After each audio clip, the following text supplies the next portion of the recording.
Da-da-da. I am first. Yeah, I am first. I am first. First, first, first, first, first, first, first, first, first, first. Hello, everybody. I am second. I lack ambition. Oh, shoot. Welcome in, everyone. It is so good to have you here. Welcome in. Welcome in. I'm so grateful to see you all in here. Where do I even put myself? Where do I go?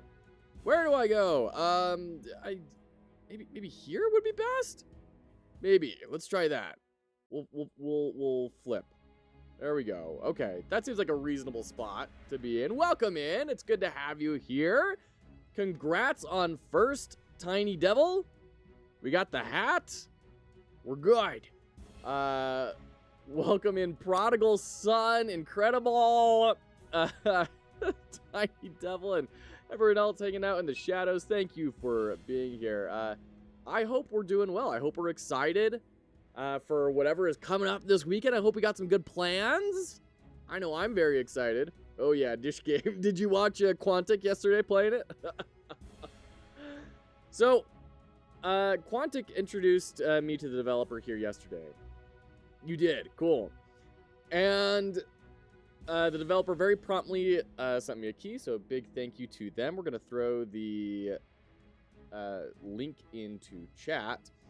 I really wanted to talk about this today. Hey, two nerdy nerds! Good to see you, friends. Hope you're doing well. An honorary fart for our two nerdy nerds, friends.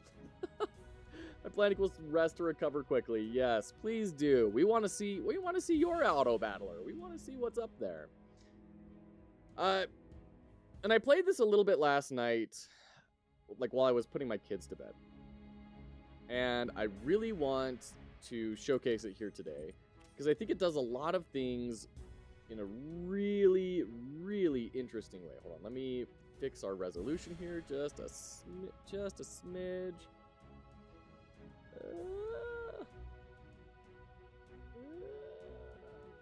Come on, you can do it.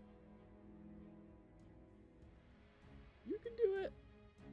Get right up into the edges there. Right up into those edges. All right. A little bit more. A little bit more. A little bit more. There we go. I'll call that good. Is two neater nerds two or what? No es Juan, es Manuel. So, they do a lot of really clever things as far as the gameplay goes, and as far as the UI and the UX goes. I want to talk about all this stuff here, but the big thing that I want to bring up right out of the gate is I want you to look at this screen and tell me if you notice anything. Just, does anything stick out to you as maybe shouldn't be there, or anything that you may have seen before? I'll give you a minute to think about that. And this is important. Here we go.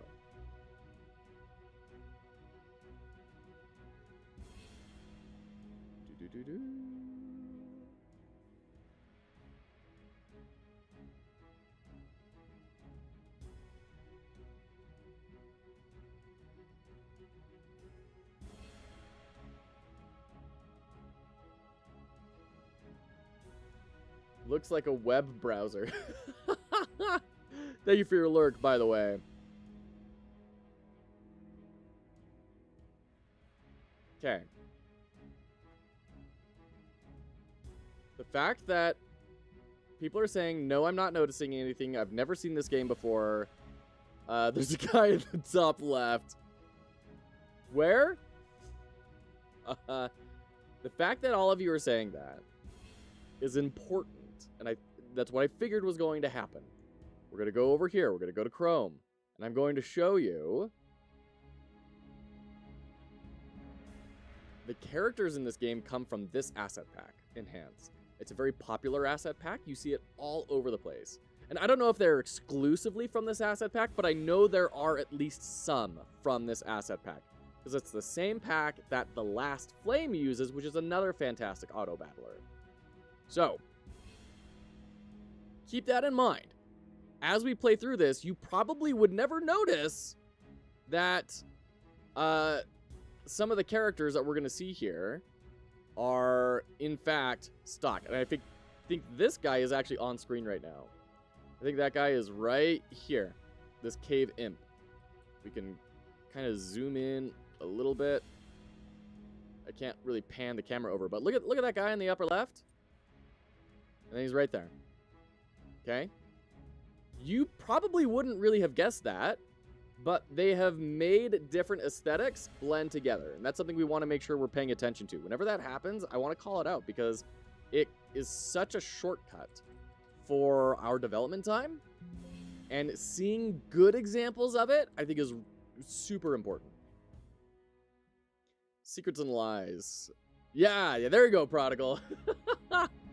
Now, that being said, I don't know if anything else is from an asset pack. I don't know if any of these icons are from asset packs. I'm going to guess maybe the scrolls are custom built because they look different from the other things.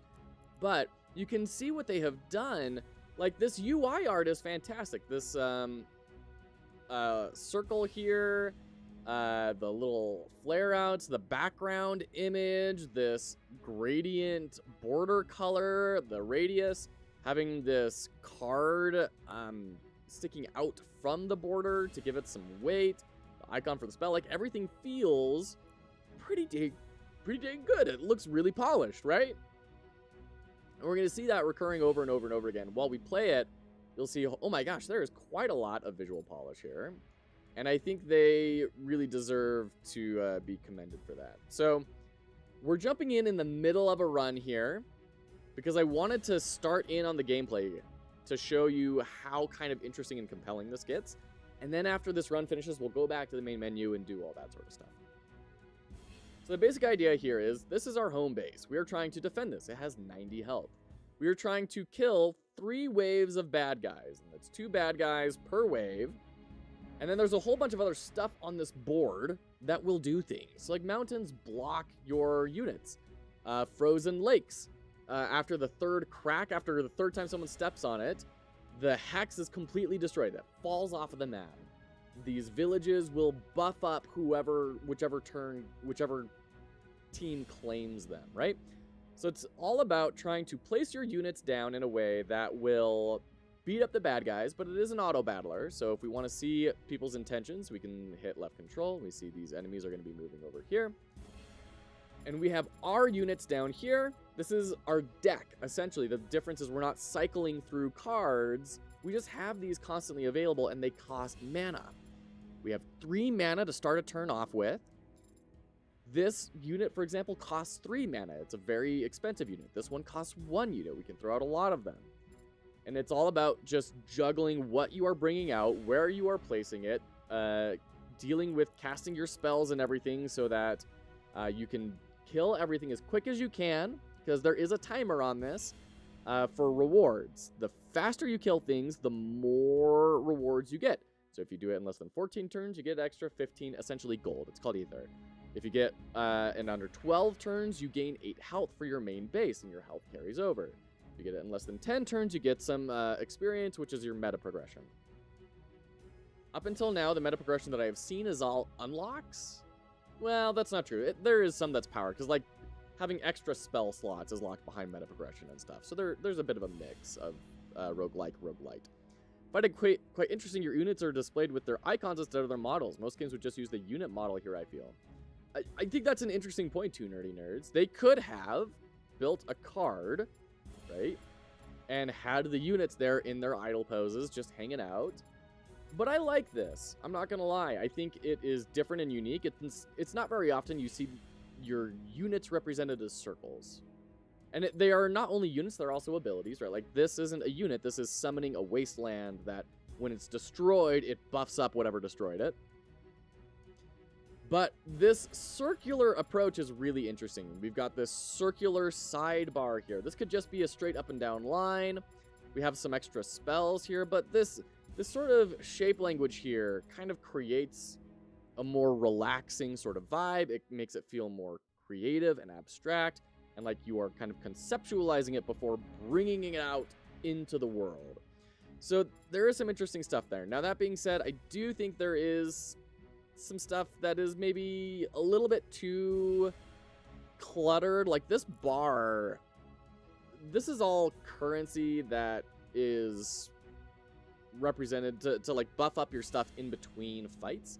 I don't know that we need this here in a fight. Granted, having a new UI for a fight and when you're going through and like on the map trying to pick your different locations, it's, you know, it's 2 UIs, it's double the work, but, you know, there's a possibility to have cranked this down a little bit. Granted, maybe some abilities will give you extra of these things that you can spend, and you want to keep an eye on it. I don't know. Maybe that's the case. I will say this one turn thing is a bit of a miss for me. There's a lot of stuff on the screen. There is a lot of stuff on the screen. It's pretty much all relevant, except for maybe this stuff. But I'll definitely agree with that. This turn indicator, and with this question mark and everything, nothing else gets a question mark. Why does this one get a question mark? I really feel like, for example, speed could maybe go up here in the upper right, where it's pretty empty, or even up here, unless this UI is going to get taken up by something I haven't unlocked yet. Battle speed and everything could go up here, and then the turn amounts could maybe get placed under here and condense, right? So instead of having its own sort of card, we could group it with end turn, right? Group it with end turn, and then we have the like end turn and then a turn counter up here that's paired next to end turn, and then we have these things down below it. I think that would be a quick way to kind of condense things a little bit and make this, because it took me a long time to start to realize, oh, this is what this means. If it's all relevant, that's a lot of stuff for a new player to consider. Did you find the onboarding to be taxing? Honestly, no, I didn't. And that's maybe something we look at is look at the tutorial. They have an entire like tutorial run for you to go through, and I think they do a good job. I think the auto battling really helps, and the kind of smaller numbers help things out. I have a bunch of abilities unlocked here, so it's gonna kind of look like a lot, but once we start a new run, you'll be able to see, oh, it actually starts off pretty simple. None of these scrolls are here. This is just a representation of what gets put down here. Once again, this is maybe something that could be not in the fight UI, because it's just what is down here.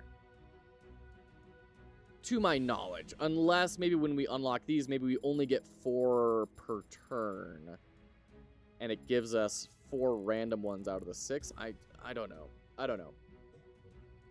I want to explore that. So the build that I've got going here is just raising everything to the ground. I want to get as many plain open tiles as I possibly can. And the way that I do that is with these sand golems. So I plop this guy down. He gets a bunch of buffs because he's on a normal tile when I summoned him. He's the first thing that I summoned. There's a bunch of stuff. All of these are like relics, right? That are giving me a bunch of buffs.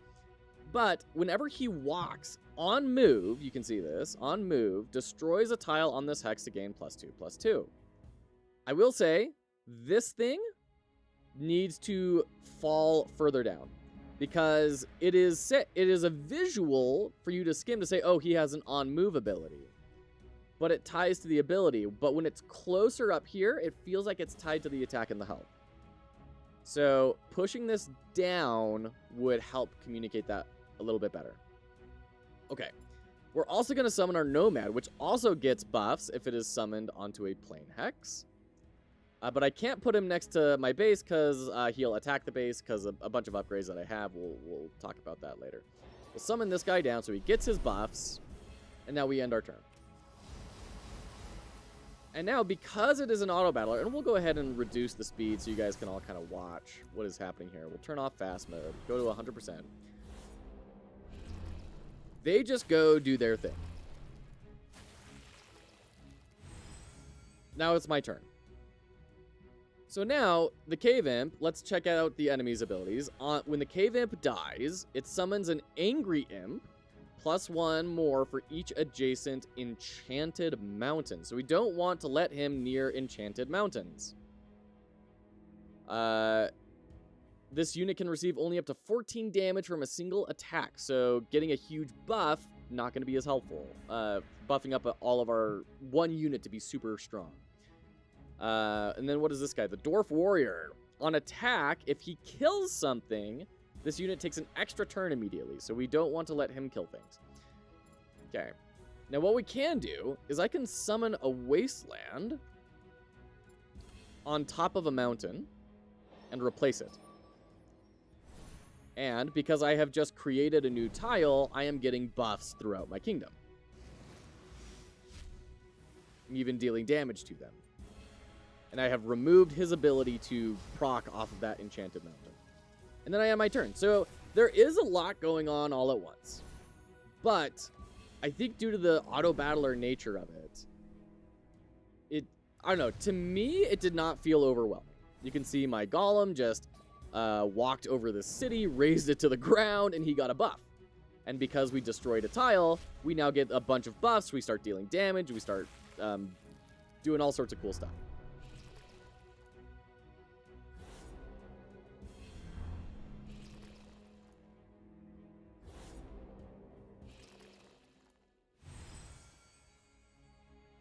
All right. I'm going to start speeding this up a little bit. I'm going to put a wasteland here. What I want to do is make a big space where there's a bunch of empty tiles. Because I have a unit here. This is our big, expensive unit. Each turn, he will deal 3 damage to a random enemy for each adjacent plane hex. So if I can surround him in plane hexes, he does like 27 damage split across the rest of the board every turn, which is kind of ranunculus. It's a lot of damage. All right, I'm gonna move to standing because I'm very excited about this.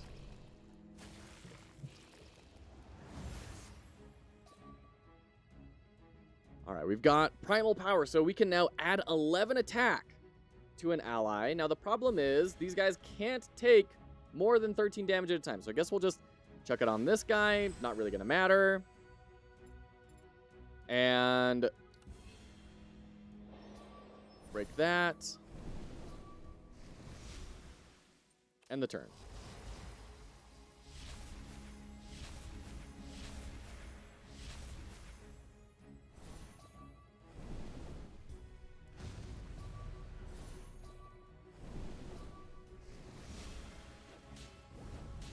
All right, so we killed the imp.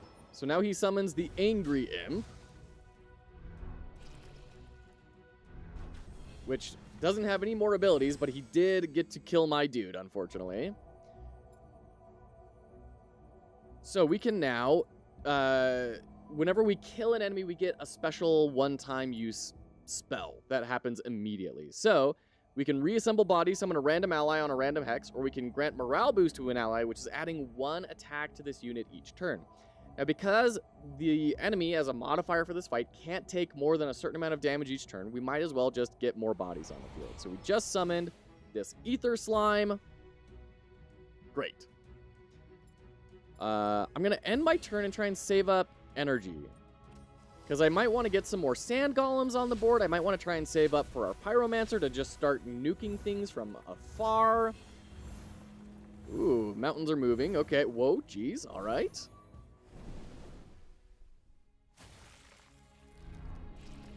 We've got 10 poison stacks on this guy, so he's pretty much just dead. The problem is we're taking a lot of turns to get this all happening. I might throw down another sand golem. Just try to get, once again, get these hexes kind of cleared out as fast as I can, so we can start dropping down those pyromancers and pew pew pew pew pew, since they can't take more than 14 damage from a single attack.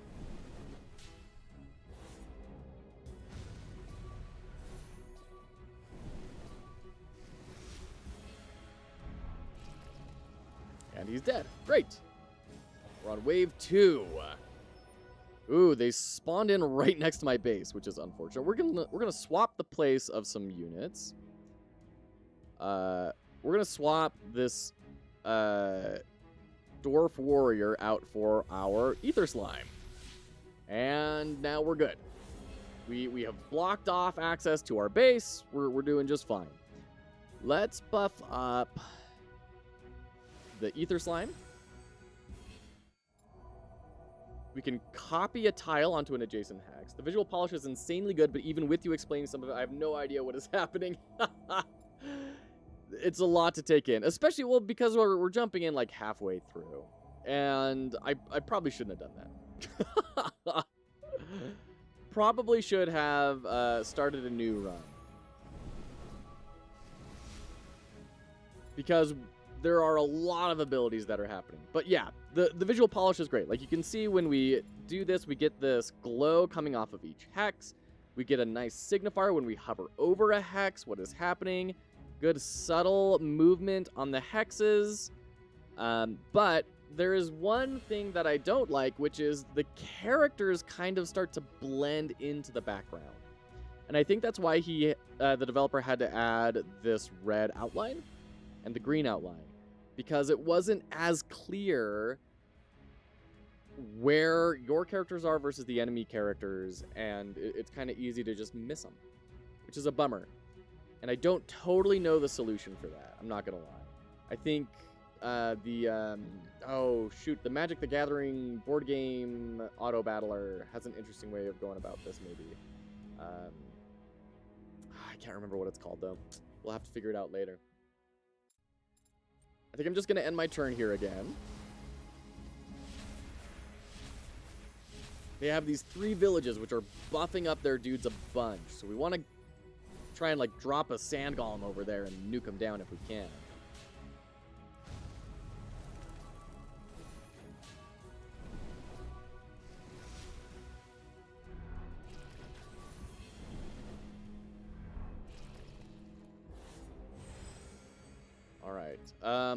Let's do that, actually. Let's drop a sand golem there and have him just wipe out their villages so they stop getting all those buffs.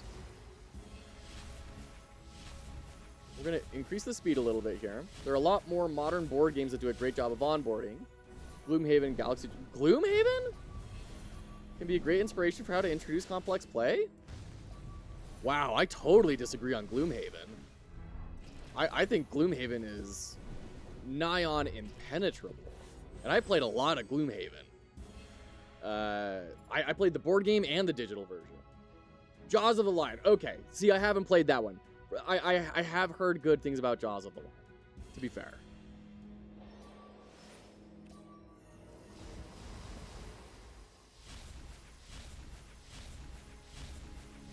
Wow, they've got so many villages over here. Jeez.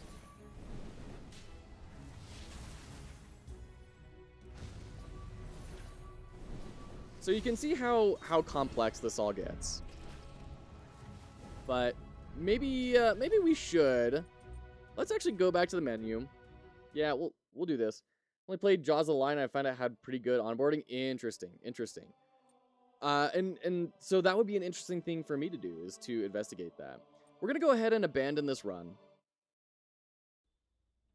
There we go. We get a whole bunch of score. Oh, that's a lot of currency. All right, we could have gone a lot really far there.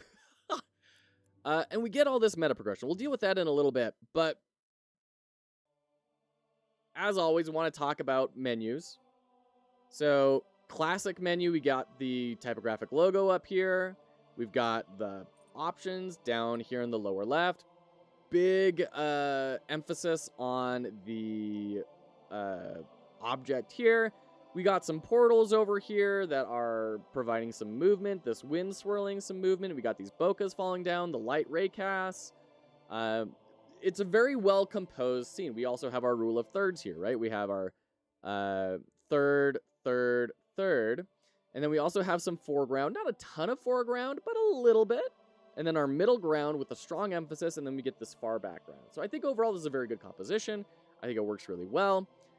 The options being left aligned is maybe a little bit weird instead of center aligned, but I can understand why they put it to the left so that it didn't encroach on this. They really want this to be a powerful thing. Now, the struggle with that is that the player does not know this is you. This is you. You are a god. You are the last remaining god on a world where the mortals have risen up and killed all the deities, except for you. And this is you. It doesn't seem like that would be you, but it is you. And so you have this problem of like, how do we get someone in to identify with the character if the character is kind of like an abstract concept, right? This is an okay way of going about it, but usually in times like that, this is why, you know, the buddy cop genre exists. It's because when writers started writing movies, they said, hey, we can't like get inside the head of the person in the movie as easily as we do in a book.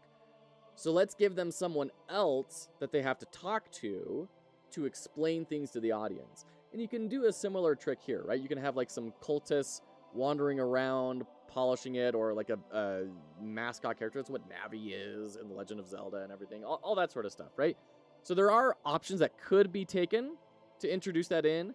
That's probably something you'd have to decide on really early on in the game's direction, though. So I don't blame them for just going this route. I think it's a good artistic scene. It works. It's very clear what's going on here. Once again, I wouldn't mind some chunking, but overall, it's fine. Now I'm curious what they changed. Yeah, me too. Me too. So I'm going to go into the meta progression here real quick. We're going to get some extra starting health. So yeah, there's definitely roguelite and roguelite elements. We unlock some new batches of meta progression based on how far we got in the previous run. There we go. We have all of these things. So they kind of gate. At first, you have nothing available, and then you get these two, and then you get another couple, another couple.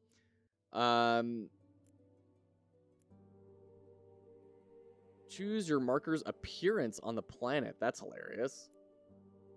So you can start skinning things. Let's do...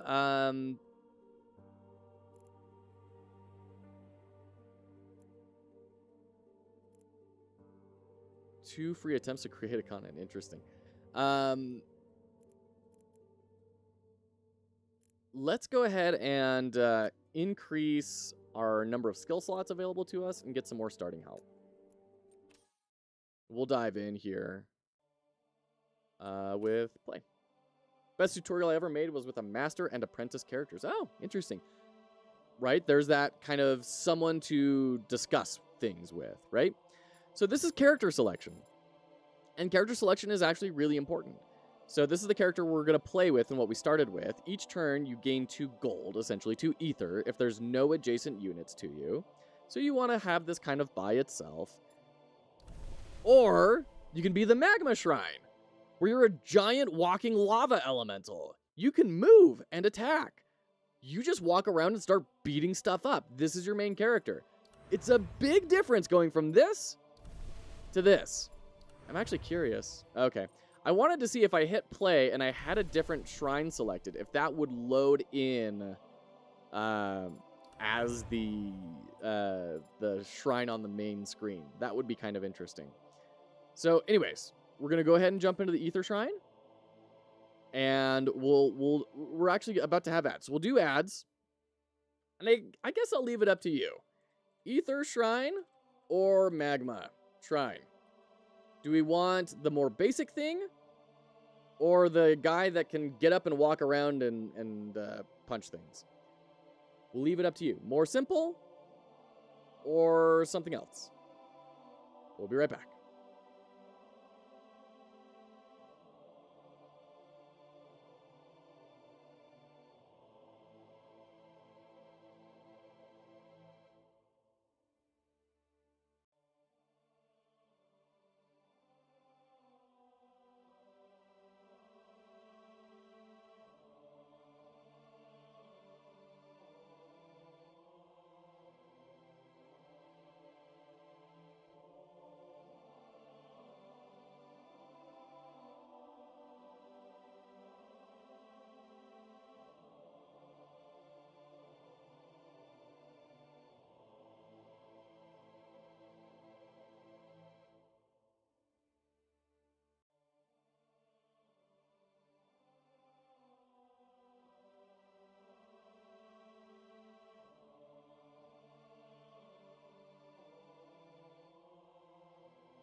Okay, welcome back. Right? We're out of ads, right? Yeah, we're out of ads. Okay. But Magma 1 makes a cooler main menu background. Less abstract starts to tell a story. I agree. I totally agree. But it's a big fire monster. And so you probably wouldn't necessarily connect with that character. So this kind of goes back to Savannah effect, right? Where as humans, we natively identify with grasslands and a decent amount of trees, but not too many. Not too many, right? This is kind of calling into that. It's a much more calming, peaceful, soothing sort of thing.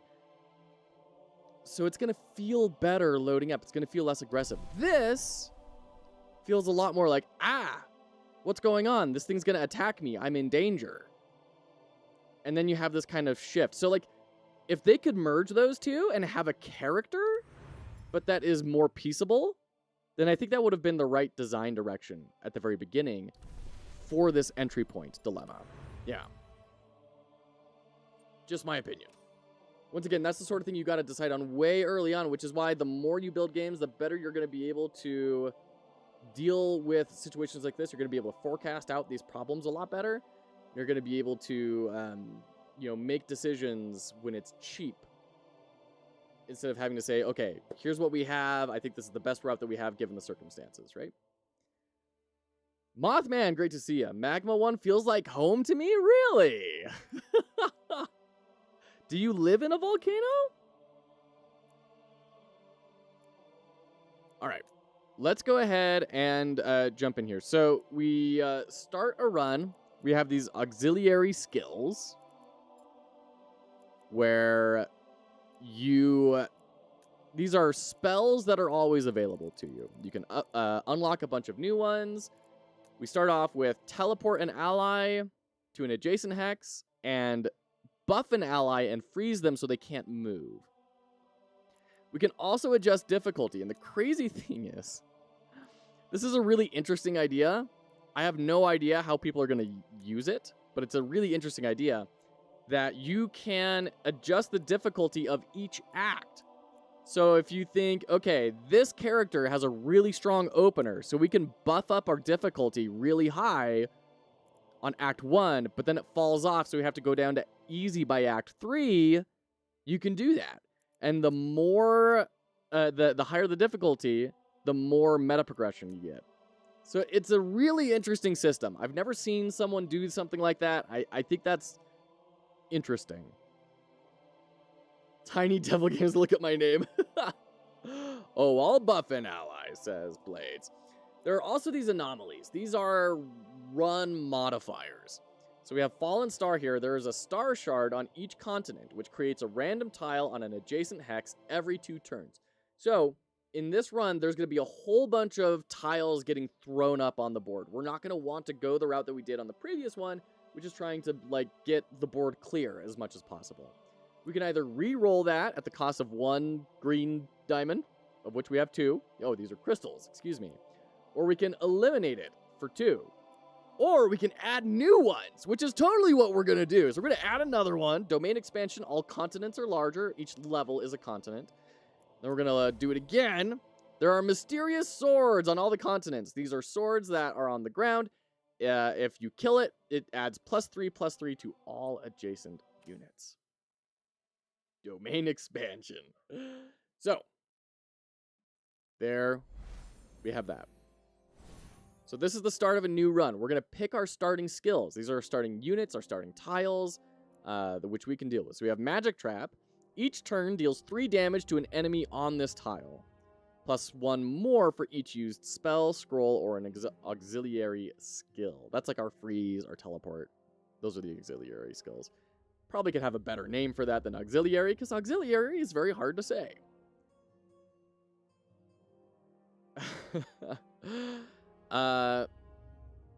This is interesting. So if we had a way to keep someone on this tile for a long period of time, that would be interesting. Or just flood the board with them, I guess. Darkblade Assassin. On attack, corrupts target. Or gains +2 attack if it is already corrupted. What does corruption do? Tiles' abilities trigger twice while corrupted units are standing on them. Oh, so you could corrupt a unit and then get them on a magic trap, and then the magic trap triggers twice. That's interesting. That's really interesting. Okay, you can see why I'm already liking this game, right? There's a lot of interplay. This is emergent design. This is, let's make a whole bunch of things, a whole bunch of different systems, and then we will allow them to connect to each other. And then those connections will become leveraged in unexpected ways. And that's the really cool part, is that it's an auto-battler that ties into the tactical side, and the tactical side ties into the auto-battler. It's really good. It's a lot of interplay. That's...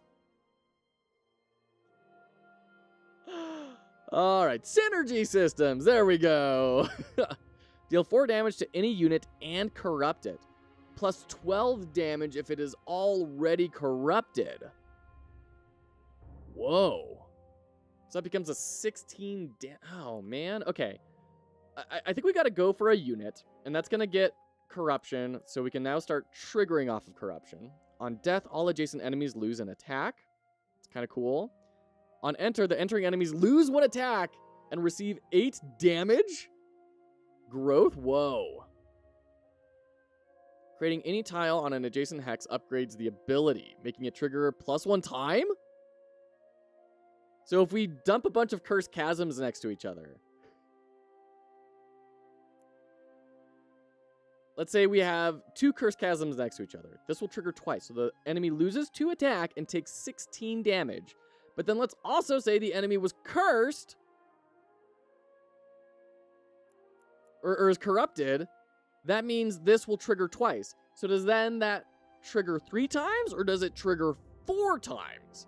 Because it would trigger once. It would trigger twice because of the cursed chasm. And then it could trigger a 3rd time because he's corrupted. Or trigger once, trigger twice because of growth, a 2nd cursed chasm. And then it triggers again, and then a 2nd trigger because of cursed chasm. I think that's really interesting. Let's explore that. Grim Obelisk. Whenever an enemy's attack is changed, deal 2 damage to it. Well, we are definitely changing things attack with that cursed chasm. Forgotten Temple. Spellbinds the entering unit, which means spells, scrolls, and skills trigger twice on them. Or adds +3/+2 if they're already spellbound. So this is kind of like a buff build. Lava Field. On enter, deals 16 damage to entering enemies. +12 more if they were pushed here?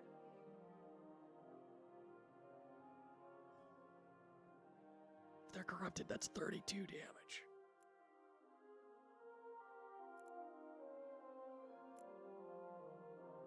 But I think I'm just going to want to put Cursed Chasms next to each other. And then get the Grim Obelisk. That may not be as good, but I think keeping it in the synergy there would be good. Now in the background, you also see we have some movement. We have some shooting stars, black holes, random movement. That's all really good. The water movement. We have the squish squash of the icon. There's a good amount of movement here that keeps this screen from feeling very static. Really like all that background movement and everything. Grim, yay!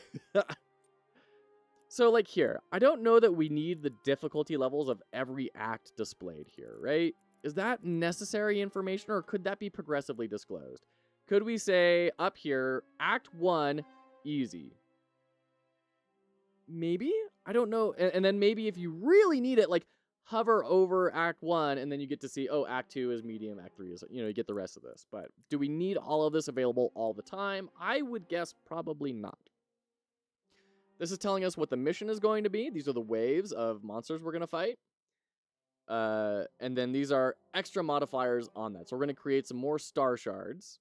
So there's going to be tiles all over the place on this map. So we probably want to throw our chasm down next to one of those falling stars. But where do we... And this is another thing. We pick where we put our main base. So where do we want to put our base? We probably want to put it far away from bad guys, so it's harder for them to reach. We don't really get any benefit on it if something is adjacent to it or not, so we'll just do that. And let's bring out... You know what, actually?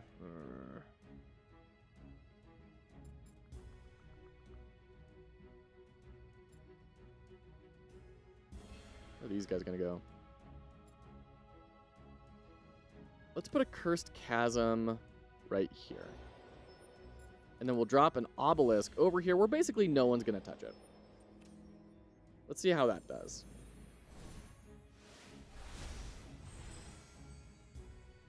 So you are going to move into this chasm.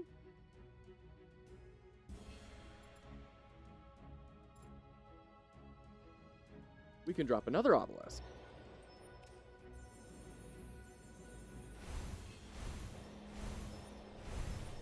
Chasm just got growth because of the star.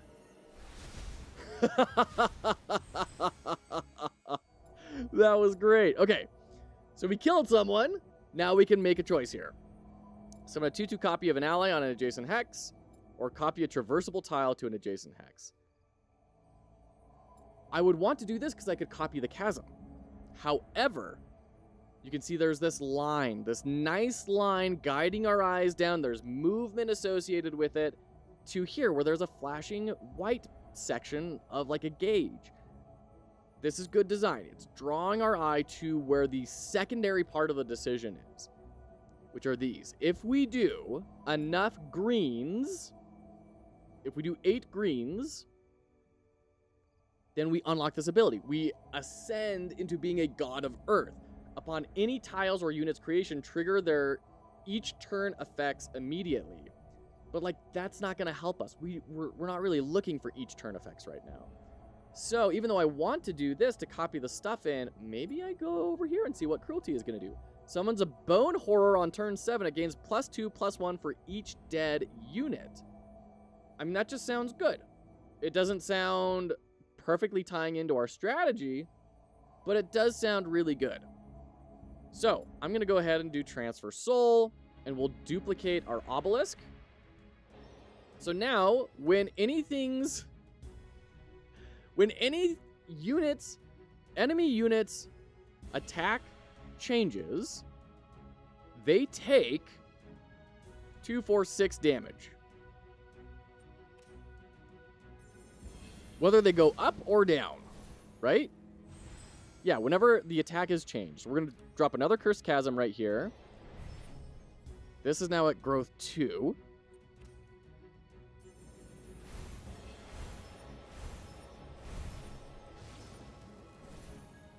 Growth 3. Ooh, this forest is on fire. That's good. That will hurt anyone going through it. There we go, getting blasted. I want to drop another chasm right here, and this is kind of a giant death zone now. This thing is at growth 4. It's going to trigger 4 times whenever someone walks into it. Now the problem is, we once again do want to go fast. We want to get these, oh, we got a lava field right there. I want to get that all happening. So I'm going to drop this assassin over here. And he'll stab him. Oh. Or instantly die for some reason. Okay. This horse is on fire. That's good. This forest is on fire. Alright, so when he walks in here, let's take the speed down.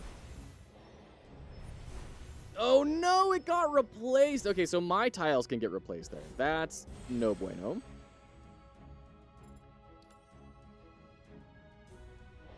Drop that down. Alright, come on. Take a step forward. Take a step forward.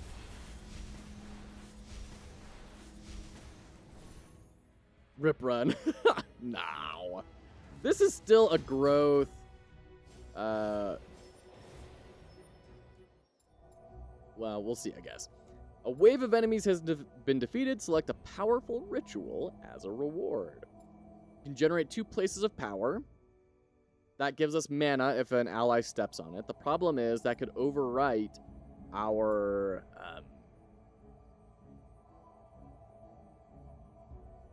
chasms. We could double the speed rewards. I don't have a lot of faith in our speed rewards because we kind of put a bottleneck far away from everyone so that it's taking them a long time to walk into it. I don't think we're going to get any speed rewards. Tangible Mirage, on the other hand, though, copy any traversable tile to all adjacent hexes, sounds straight up busted for us. The problem is, it's like this super special one, so we have to choose a resource to pay. Now, this, I think, could be better. I think this could be in a sort of disabled state, and then we choose resource maybe on top of it, so it's on the bottom little section here. And then we choose the resource and we get to pick. So we can spend some money or some health. I'm going to spend money. And once I have selected money, now this needs to enable.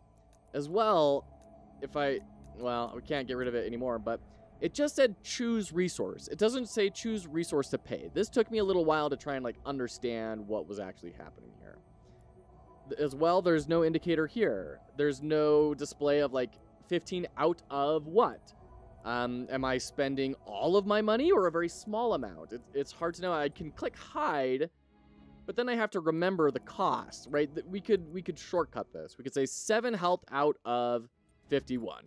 And that would also help indicate that this is a cost to be paid. Okay. Let's get Tangible Mirage. And we're going to do that.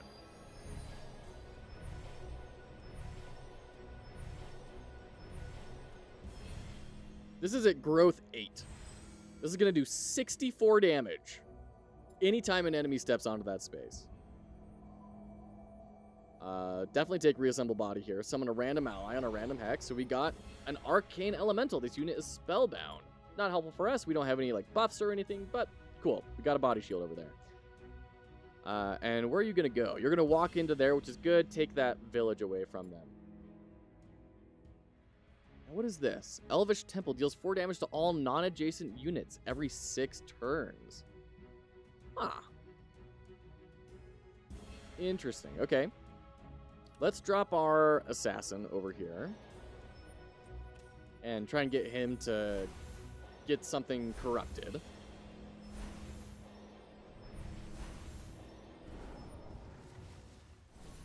Boy, he straight up died again. Why do you just disappear? What are you doing?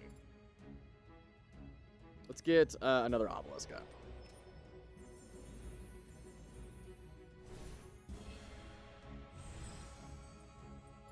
And another obelisk. Why not?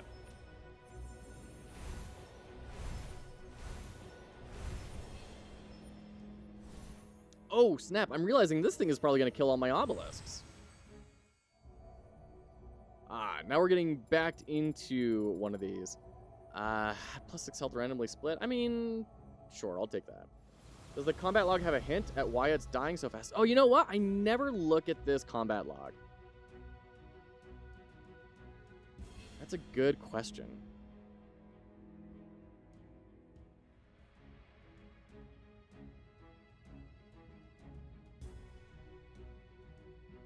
Yeah, we'll have to keep an eye on that. That's a great call. Let's bring this guy out, I guess. We'll take a look.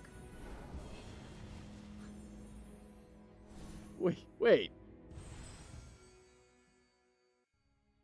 Nothing. Darkblade Assassin is dead.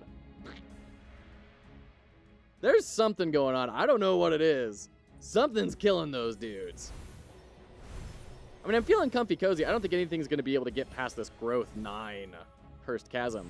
It's just going to be slow, which is the problem. So we're not going to get any of these extra rewards. Big bummer. On attack, corrupts target or gains +2 attack if it's already corrupted. Yeah, it doesn't say anything about, instantly dying.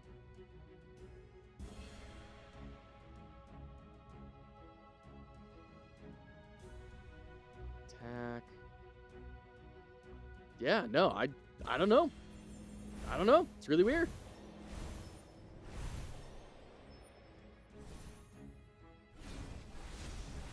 There we go. You're dead.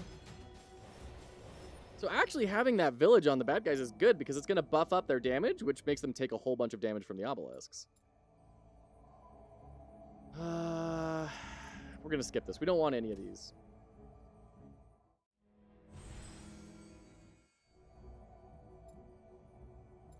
We don't really want either of these either, so we can re-roll. There we go. We're hoping for some purple. Let's transfer the soul. Right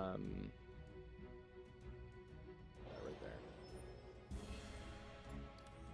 Then I guess we just start loading up on these. Like, why not? These are horrifying. These are so nasty.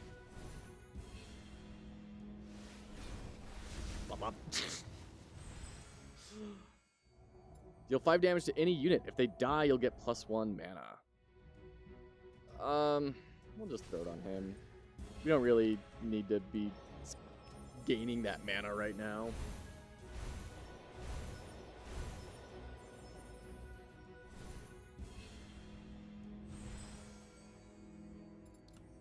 Chuck another one down. We'll just start filling the board up. Why not?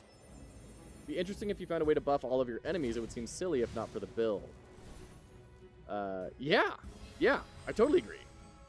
And I think there probably are going to be some ways. If we keep our eyes open, it wouldn't surprise me if we find some, like, buffs a unit that walks on this tile instead of exclusively allies, right? Like these tiles, these buff anyone that walks on top of them. So Ancient Runes, we may want to try and keep on the board.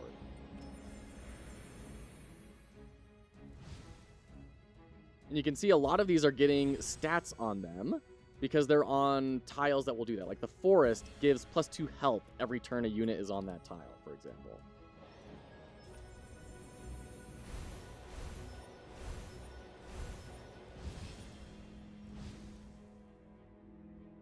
Oh, he's just getting roasted here.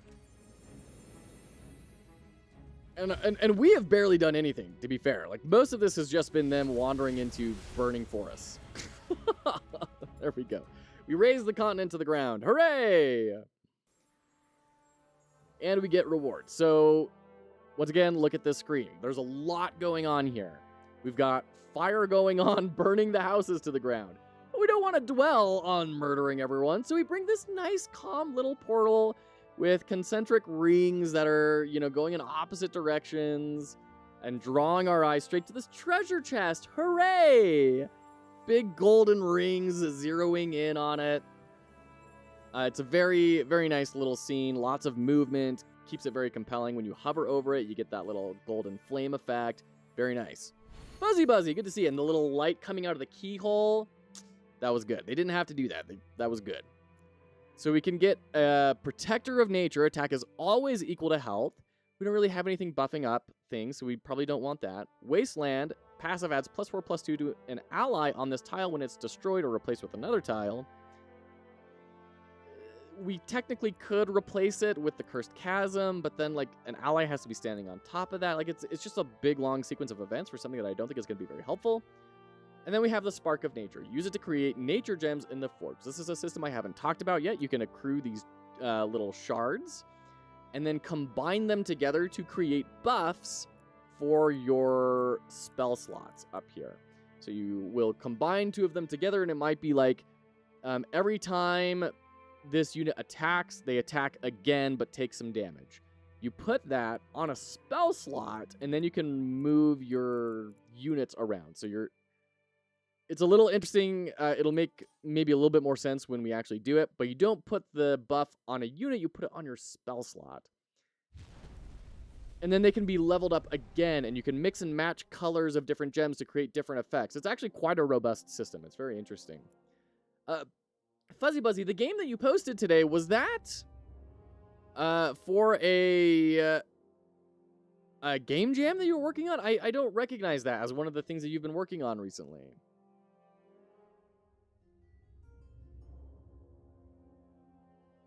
Okay.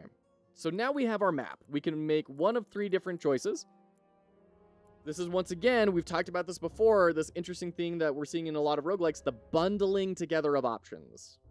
It's a new tutorial, but not for the Femboy game, right? Not for the Neighbors Ate My Zombies game. Neighbors Ate My Zombies?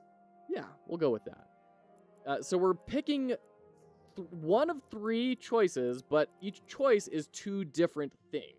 Just because it's good to learn. Okay, cool. Sounds great. Love it. So we can go to a sanctuary, which is, we just get a passive. This is getting a relic, essentially. And then there's the Forge, which is what I was talking about, combining those different sparks into gems that will upgrade your spell slots. At 115 hours of Game Maker. Wow. That's awesome. Good for you, Fuzzy Buzzy. That's rad. Choose a place to visit and gain its mysterious power. This is like a random event that will give you a selection of 3 different things to choose from, and you get some sort of benefit or drawback from each of them. We can go to the merchant and buy, new spells. We can buy pretty much anything. Pretty much any lever that we have here we can buy at the merchant. And then there's the chamber, where if you have accrued enough of this elemental energy, which you get by bringing spells of certain elements into battles and other various ways, you unlock kind of like a skill tree in that element. Start off easy. I think we're going to go to the crossroads, and we'll just take it simple for this first one. So now we have Dimension Rift. We can increase speed rewards next battle. I'm not feeling like we're going to have a lot of speed rewards in this run.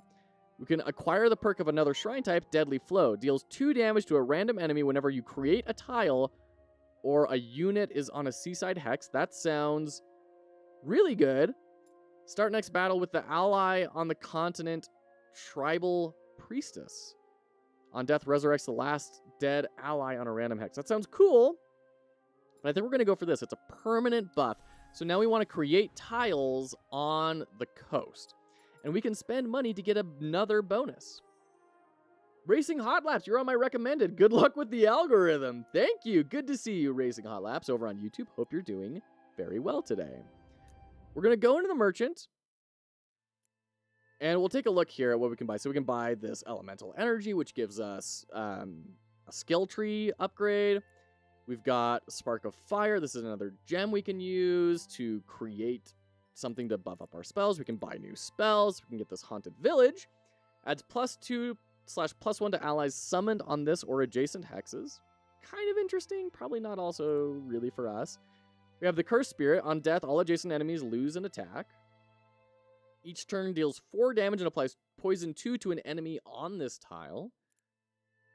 On enter, adds +1/+2 to entering allies, or +2/+3 if it's a seaside hex. So we could start going like for some seaside builds.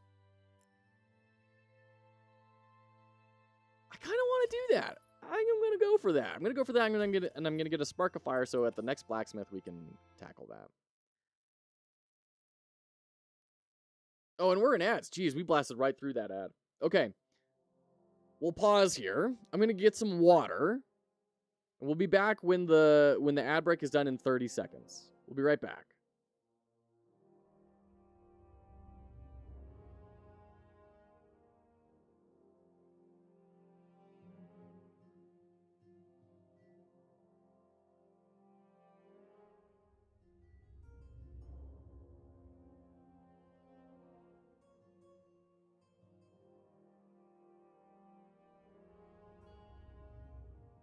Here we go. Let's dive back in. Okay, we have the Antarda Kingdom. Despite its harsh ruler and reputation for ruthless court intrigue, Antarda is known far and wide as a place of prosperity. So let's burn it to the ground. Enemies can receive only up to 11 damage from a single attack.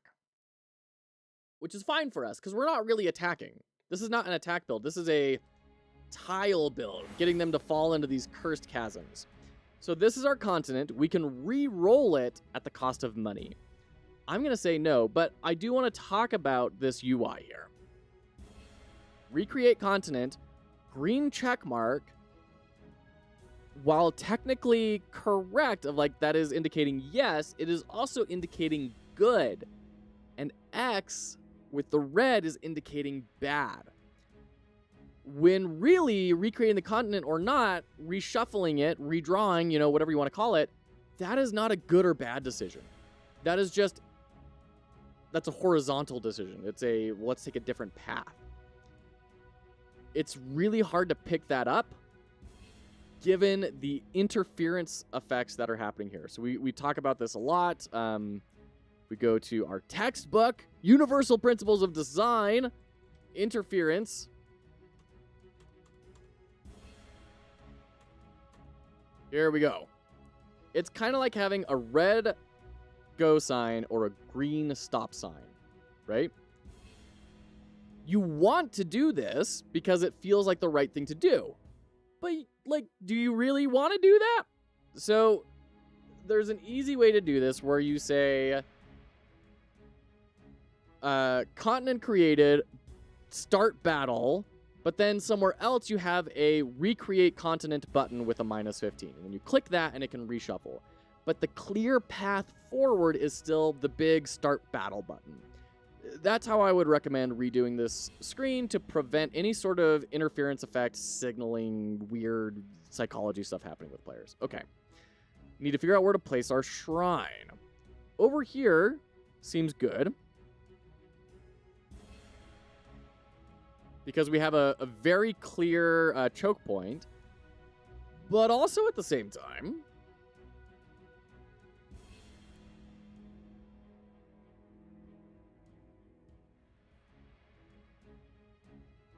we want to get the speed bonuses.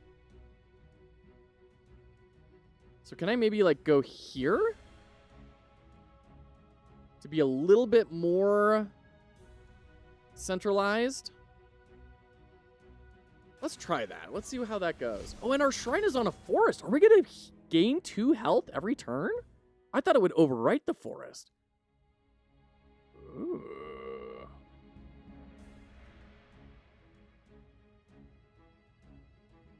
Okay. Let's start getting these chasms down.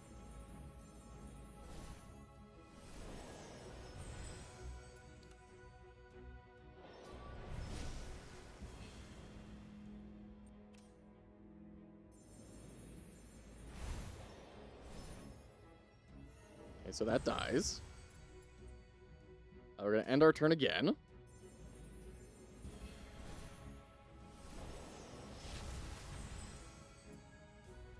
We're going to go straight down, and you're at growth 1, so we're going to do 16. So we need to get that there so that now this is at growth 2. So when he steps in, he dies.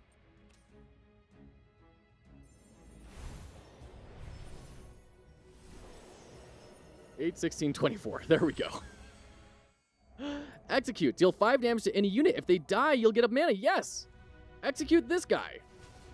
Absolutely. So we just got an extra mana. Hooray! Let's put this over here and just get our base totally covered with the chasms.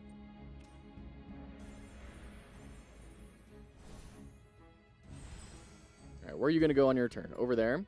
So that will do 8, 16 damage, leaving you with 6 health left.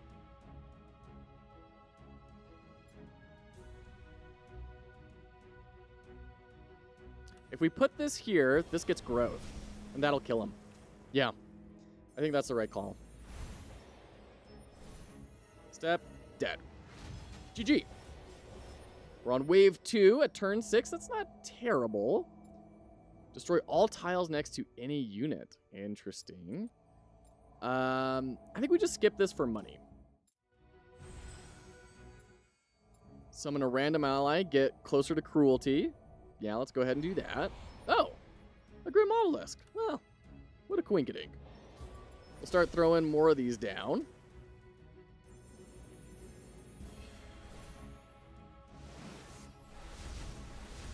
Okay, those obelisks are starting to do good work. Get another one down. Each turn adds +1/+1 to this and adjacent allies. Yeah, that's really bad for you.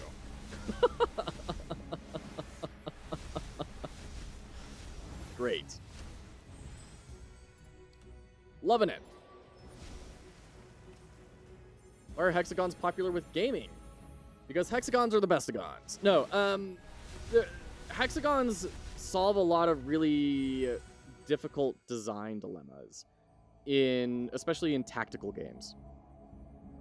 Does it go back to board games? Kind of, but it applies similar to this. I mean, you could say this is a board game. You could have decks that you're drawing from and all that. Really what this does is it makes bookkeeping easier. So With a digital version of a board game, you remove all the bookkeeping. And that's really what an Autobattler is at its core, right? It's removing the bookkeeping so it allows you to abstract yourself to a higher level of strategic thinking instead of trying to keep all of the minutiae of each moment-to-moment interaction in your head. I can summon a copy of this over here real quick. The reason that's cool, or the hexes are cool, is because if you have squares, then you have to all of a sudden clarify, can you move, attack, use abilities, look at, or otherwise perturb something diagonally? Or is it only up, down, left, right? So all of a sudden, by having a hexagon, you remove all that complexity. It's immediately self-evident. We talk about that all the time. Self-evident versus self-explanatory. Squares are self-explanatory because you have to explain. You have to write down. You can move up, down, left, and right, and you can only attack up, down, left, right, but maybe you have an ability that now lets you move diagonally. And now you have to clarify that. So it reduces a lot of that complexity. And there's other reasons as well, but in my experience, that's like the big deal. Get wrecked. Cool. We don't want to surround the shrine with rock walls, because that means things won't be able to walk on top of them. We can freeze a unit. Nah, let's just skip it again. I don't think we really want any of that. Can summon a cursed spirit or summon a random ally on a random hex, but either way, we're going to get God of Blood as soon as we finish this fight, which is great. Let's do that.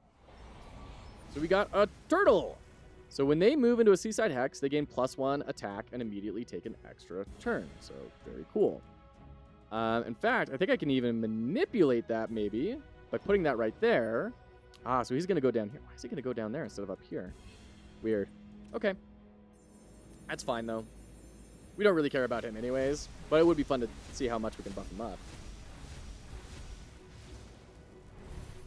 We kind of want bad guys to move a lot, actually, which is another really weird thing about this build. We want them to move, and we want them to buff up and change their health, or their attack, rather.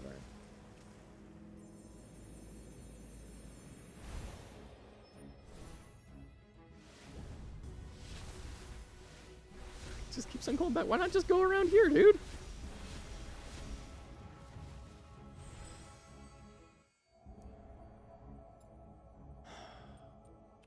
Five damage isn't going to kill him. We'll just take the money. Just take the money. I've never taken the money this often on these. This is a weird build for this.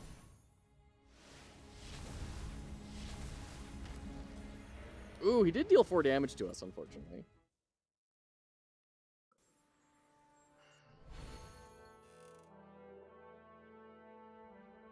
All right, Grove Keeper on attack triggers each turn effects of all adjacent tiles and units. I don't think we have any each turns, so that's a pass. Thunderbolt, this is a scroll. This is like a potion. It's a one-time use. Deal 12 damage to any unit, or a Spark of Death. I'll take the Spark of Death. Take the gem. Could start playing around with those here, which is gonna be fun. We get to show that system off. And we are now a god of cruelty. Hooray! I think this is also from an asset pack. It looks different from everything else, but because they tie the colors in, it feels like it would belong. And if it weren't for it being a very different style from all the other icons in the game, and me keeping an eye out and kind of seeing this same style of iconography before, I probably wouldn't think twice about it. And that's what you want, right? That's going to pass the Hitchcock test. If you're unfamiliar with the Hitchcock test, this is Alfred Hitchcock, you know, the prolific filmmaker, said, I don't care if my plot doesn't make any sense. What I need to have happen is for someone to sit down, watch the movie, enjoy it, talk about it all the way home, driving home, go to sleep, wake up, go get a midnight snack, and when they open the fridge, say, wait a minute, that didn't make any sense. And if that is what happens, that's great. Because they were so bought into the plot that they didn't notice it at all. And that's what you're looking for. And that's passing the Hitchcock test. And we can talk about that as far as this goes. Like, people will probably play this for, especially non-game devs who don't walk in those asset circles. They will probably never notice this. And I think a big part of that is just the colors. It's just they tied in the color really well. All right. So now on turn 7, we summon a Bone Horror. And it gains +2/+1 for each dead unit. So it probably won't get a lot, because we're not really losing very many units, but it's a passive unit. It'll get thrown out. That's nice. What is that? I'm only half paying attention. What is what, Blades? Blood for the Blood God. Absolutely. So I want to go to the Forge, which means we're going to get this Sanctuary. So this is now a relic. It's a passive perk. We can add 7% of Shrine's health and attack to Ether. Once again, gold on battle end. That's pretty good because we're not really taking any damage. We're getting a bunch of health built up. Adds +2 attack to the Shrine whenever an enemy enters an adjacent hex. Ideally, we're not really attacking with it anyways. Or adds +1 Ether whenever you create or destroy a tile. We're doing that all the time. So let's definitely get this. It's going to give us a lot more gold. The skull thing that you were explaining, the Hitchcock thing. So the skull was because we have picked enough choices in the fights to level up our cruelty, we have become a god of blood. If we do that again, then we get a leveled up version of that, and we are now like a supreme god of blood, right?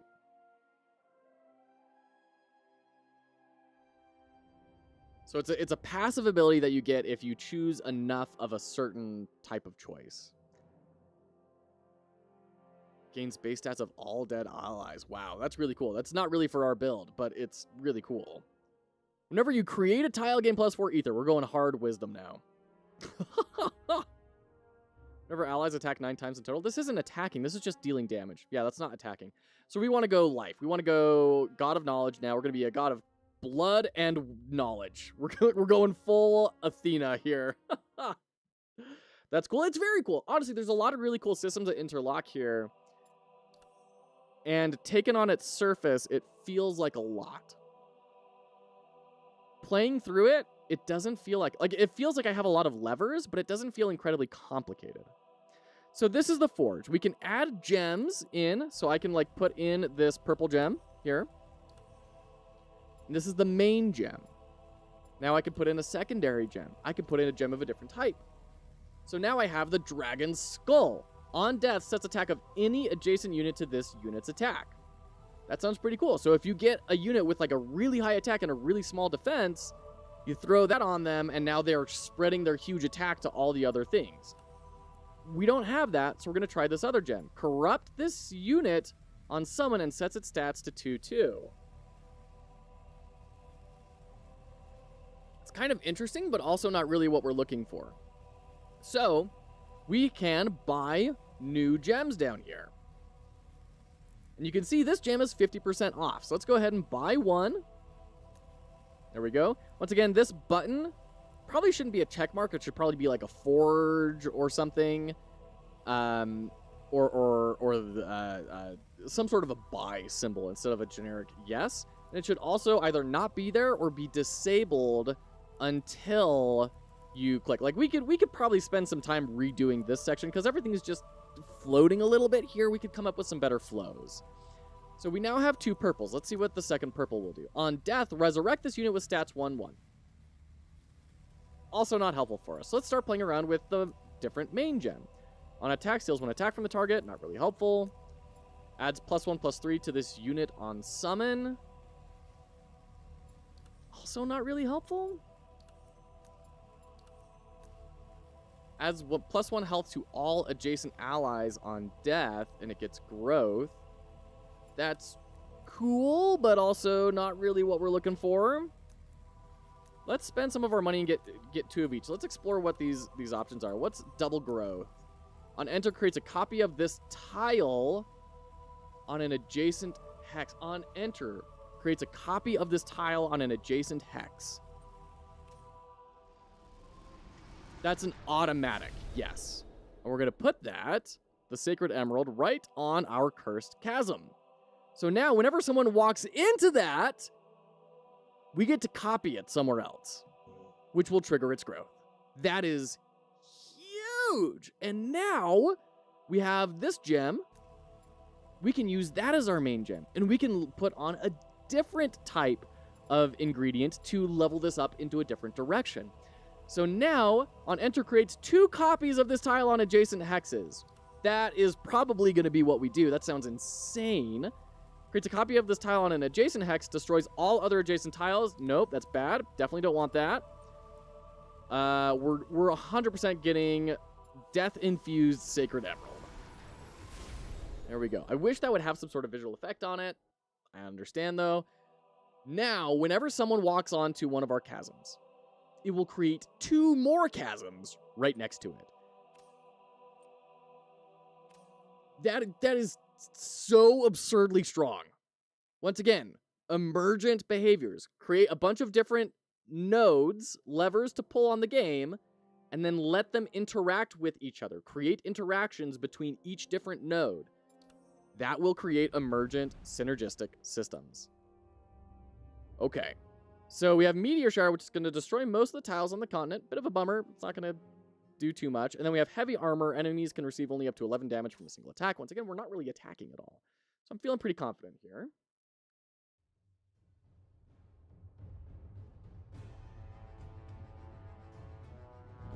Orion Steel Hoof. So all of these tiles are getting blasted away. We'll keep the continent. That's fine. Where do we put the shrine, though?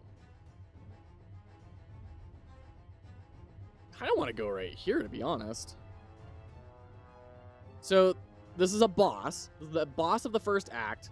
It is only going to be this guy. This guy and his cronies. That's it. That's all we have to worry about. There's no multiple waves here.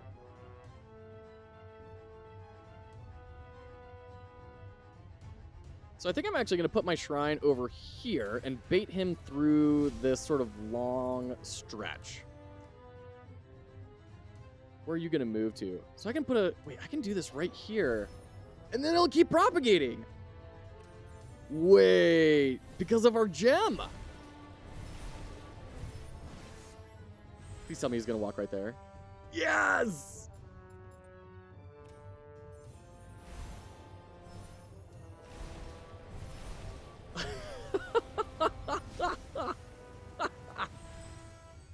And he's gonna walk right there.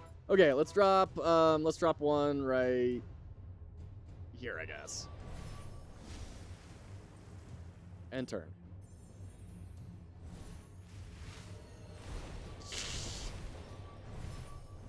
Jeez. Okay. We'll just end the turn there. He's taking a bunch of damage. Gets these 2 out. Golly. Drop one right there. And let's start getting the obelisks out. You'll deal damage now without putting down the towers. So these chasms deal damage natively. The boss has 0 attack, by the way. Oh, he buffed himself up. Okay. On move sets attack of all adjacent units to 4. Got it. So these chasms lower their attack, but it also deals damage. And it repeats that for every time a tile becomes adjacent, or a tile is created next to it. That's what growth means. So since now these are all, whenever something walks on top of them, it creates 2 more freaking chasm hydras. They're kind of just self-propagating and self-nuking. There we go, and he's dead. Turn 6, we get all of our speed bonuses. Wow, that gem completely unlocked this build. It was pretty good before. Now it just seems busted. So now we get to pick. Do we want skills or do we want ether? Both of these guys are not going to be helpful for us. This guy gets bonuses if there's no tile underneath it. Don't want that. And this guy doubles the attack of any entering units. We don't really care about attacks. So we're just going to take the money. Cool. That was a lot. Look how much health we have, too. 88. That's a ton. And because we have all of these skills that we've been bringing in, we have 3 death skills and 1 life skill, we are getting elemental bonuses in those areas. So we need to make sure we go to an element shrine so we can start collecting these bonuses that we've been accruing. Now, at the end of an act, we choose what kind of a ruler we're going to be as the last god. They will have consequences. They will have both positive and negative consequences. And they will move us closer to becoming a certain type of god. Now, we did say we really want to be a god of knowledge. So I'm probably going to take this one unless it's a really bad idea. Because whenever you create a tile game plus 4 ether, we created close to a dozen tiles in that last fight, and that was 1 wave. That's gonna... We're gonna be rolling in the money. So, wise ruler, despite your disdain for mortal kind, you acknowledge the few among them who are clever and useful. You travel forth and gather the wisest mortals from across the burnt continents to form a personal council who will offer you guidance in exchange for their safety and a modest fee. So we'll gain a random scroll at the start of each battle. That's cool. But unused scrolls will disappear after each battle. That's fine. I want this. I want the +2 knowledge. That's what we want to get to.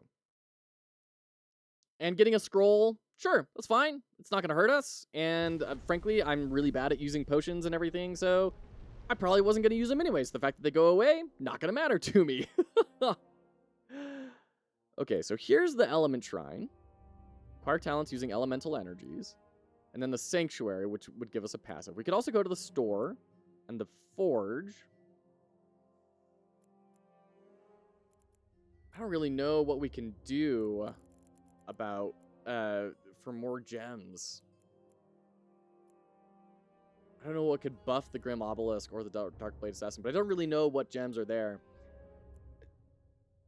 Let's go down here. Let's check out the element shrine. And this is our skill tree. So we have these 3 different skill trees we can go up into. We have, like, what is it? Fire, nature, and death. So we have 45 death energy. So we can do this. We get to choose one of these 2 options. Curse of Weakness. Once 7 allies die, set the attack of a chosen unit to 0. That sounds really cool, but we're not really going for that. We're not sending a bunch of fodder in. Each 5th unit that dies turns into an allied generous vampire. On attack, adds +1 attack to all adjacent allies. Honestly, this is not helpful for me. Neither of these are really going to support me very much. Bummer. Sure, we'll go with the Coven, I guess. And we can buy energy here, which I'm a big fan of. So I can buy 15 energy here, and now we have enough to get our life talent. Creates a copy of a chosen traversable tile every 4 turns! Yes. Grants regen to a chosen ally on turn 5. No. Copy tiles. Copy tiles. And then we're going to get another 15 over here, which we just barely can afford, to get our second death talent. Corrupts all units with 3 or less attack. Once again, remembering corruption means they trigger the tile effect twice. Yeah. Yeah, let's do that. That sounds really, really, really good. Okay. Cool. This is a decent damage, level up here for us.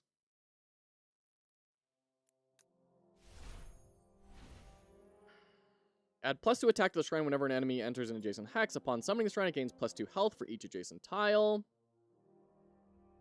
+1 health to allies summoned not next to the shrine. I mean, that's going to be all of our obelisks. Sure.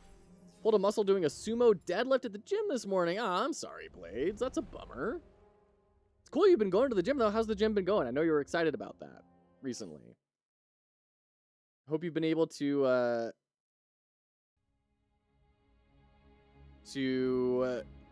have a good time at the gym and that your efforts to quit have been going well. Rooting for you. Okay, destroy most tiles on a continent. Where do we put the shrine?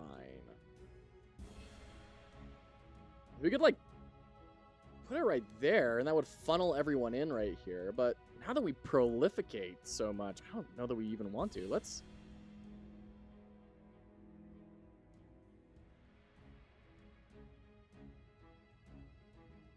We don't want to be right here because it will be replacing our chasms. I don't want to go this far away. Well, I guess we can. Yeah, let's put it over here, and then we can start putting the chasms over here. It's going well. Overall, I feel a lot better. It's causing me more shoulder pain, though. Yeah, you got to be careful about that. Absolutely. I'm glad it's going well, and that you're feeling better, but definitely make sure it stays feeling better, and that you're taking care of yourself, right? Cool. Man, just get wrecked.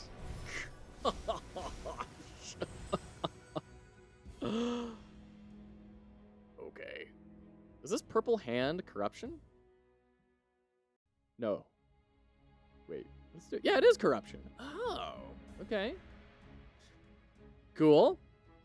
So that's why he spawned 4, because it was corrupted. Great. Let's start getting some obelisks down.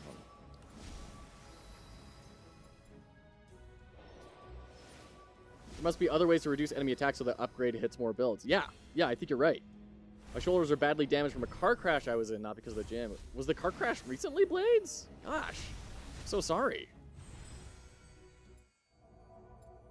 Wisdom. Add +3/+8 to an ally. Sure, whatever. Doesn't really matter, but that's fine.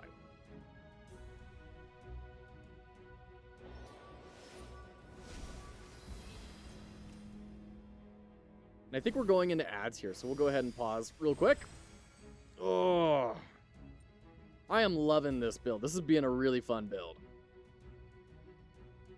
I didn't know that there was a build like this, where you just turn everything on the board into death.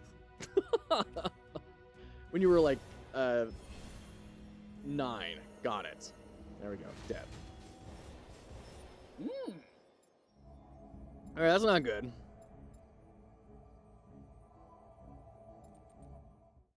Let's turn quicksand into sandstorms.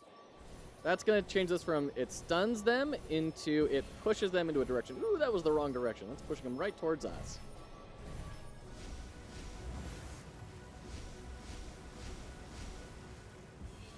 Right.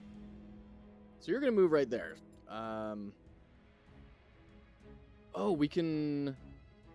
This is the copying. Okay. It's a copy of a chosen tile.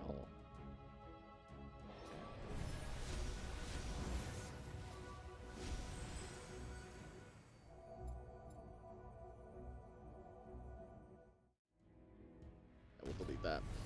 Okay. Oh, goodness.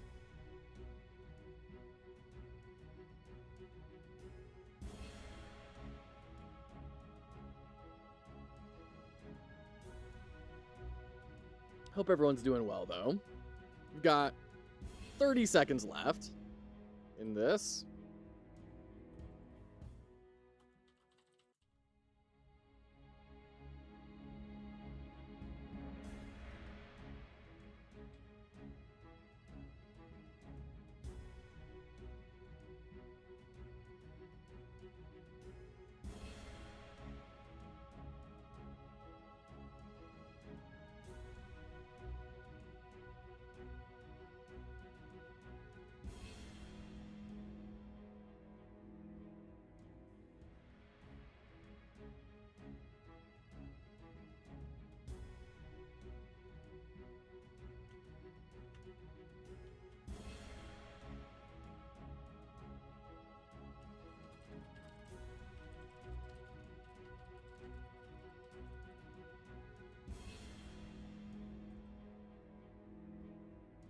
All right, take care, Tiny Devil. Thanks so much for hanging out. Appreciate you. Hope you get some good food.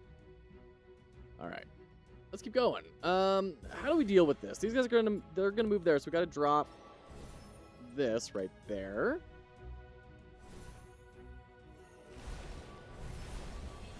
Well, at least we got that there. That's good. Oh, that's our vampire. Well, you're dead.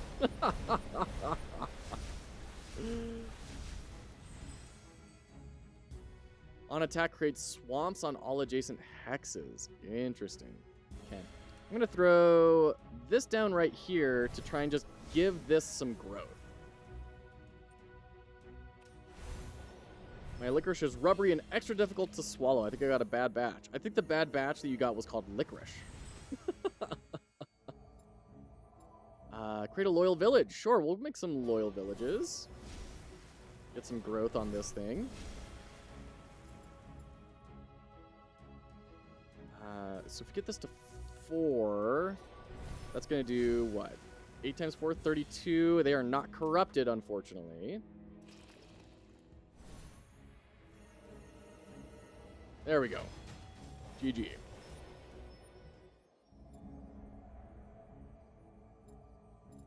Freeze a unit? I think we just skip it.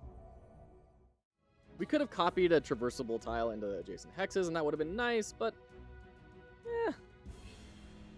Someone's a bone horror on turn 7. It gains +2/+1 for each dead unit. Oh, that includes enemy units. Okay, cool.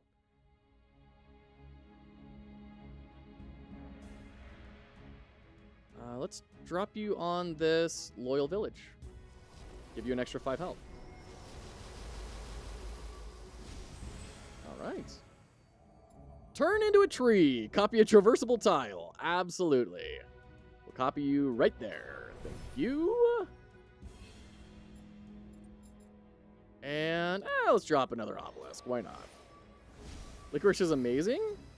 You're part of the problem, Blades. You deserve better than this.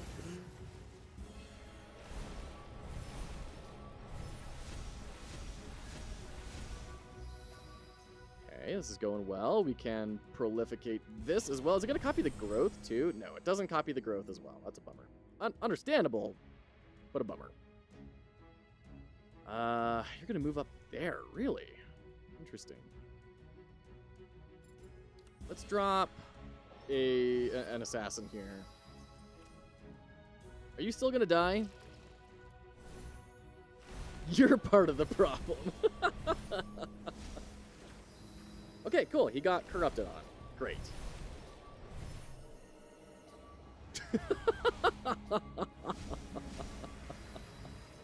Great. GG. It feels great. Like, I'm getting the same sort of feeling that I got from Scholar of the Arcane Arts when I can make really cool combos that are incredibly satisfying to watch. And it feels like I have made the cool combo. Let's just grab the Spark of Death. Neither of those are really going to help me. We've got a bunch of speed rewards here. Great. Love it.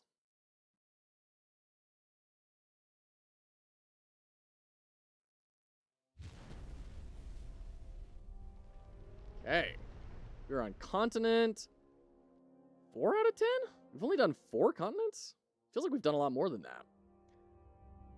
Enemies attacks deal +8 damage to units with higher health. That's not going to be a problem for us. Get a passive and then go to the merchant. Or Crossroads and then get a passive.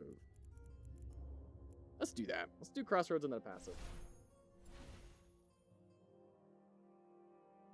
We can get Protector of Nature on the next fight. Not really going to help us. Sell Grim Obelisk for 80 gold. Not on your life. We'll take another Spark of Death. And we'll skip that. Those Crossroads things have only rarely been super helpful, in my opinion. Add 12% of shrines health and attack to Ether at the end. That sounds good. Yeah, let's do that. And then we'll buy a couple extra relics here too. Rich soil, +2 Ether whenever you create or destroy a tile. That sounds good. Yeah, we'll do one more.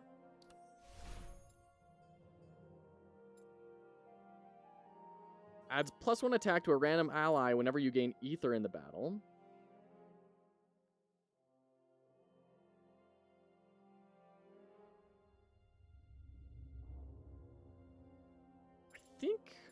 I think we go for that.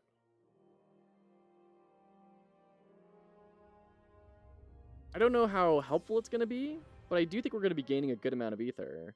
Because when we get this God of Knowledge, too, we'll also be getting a ton of Ether. So we'll be getting multiple procs per thing. So, might as well. I love my licorice. That's fine. You can enjoy... Listen, we can all enjoy bad things. That's fine. I really loved and was deeply saddened when they removed it from the menu. I loved the Burger King tacos. They were incredible. They were little packets, little, 79-cent packets of grease and American cheese and crappy taco meat, and they were amazing. I get it. It wasn't good. We can like bad things. That's fine.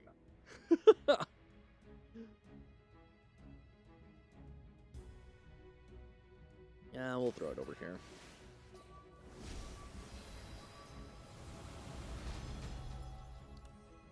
So we got a new scroll. Resurrects the last dead ally. Okay, we'll keep that in mind. Where are people walking? We'll throw that right there. End the turn. Bans Fox Hollow games. Burger King had tacos? Yes, they did. Up until fairly recently. They were kind of an off-menu item, and they were incredible. They were like less than $1, and they were so freaking good. They were my favorite thing in the world. Unfortunately, alas, they are gone.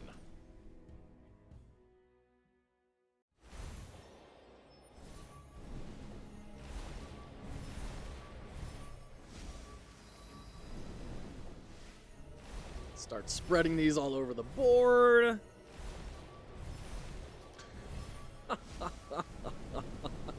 Look at all that we're getting because we're creating these tiles. Man.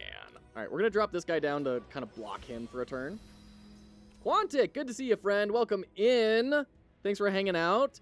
By the way, for those who missed the intro, Quantic is the reason we're getting to check this out here today. So thank you, Quantic. Thank you to the developers as well. Having a great time with this, Quantic, and we're learning quite a lot. We're getting a lot of insight into how to help like assets appear more natural in your game, because there are quite a lot of asset packs in this. Like all the characters, I'm pretty sure are from asset. We've placed at least a couple. We've placed a couple of icons as well from other things. I just think they were very, very clever about all this. I think they've done a really, really good job.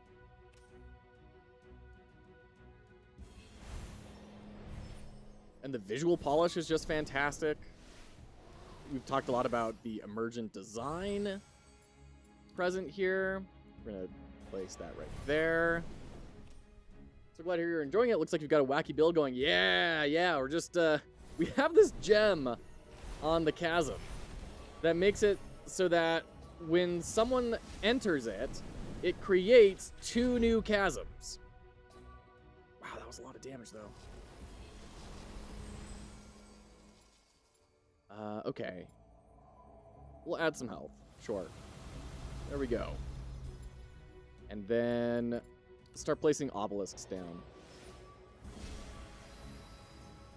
Did you ever find a use for your assassin? Yeah, so he's not dying on summon anymore. I don't know why he was. He's not doing it anymore, thank heaven. So now he is correctly applying that corruption and making our chasms trigger twice. Let's double the speed rewards. I'm not incredibly confident we're going to be able to do that very well, but I do want to give it a shot.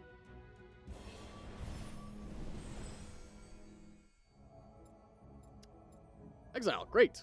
We'll give +3/+8 to you. And then end the turn, try and save up for some more chasms. I don't think I've seen most of the stuff you're using. That's fun. Nice. That's rad. So now he steps on here, summons another chasm. That chasm buffs all the surrounding chasms.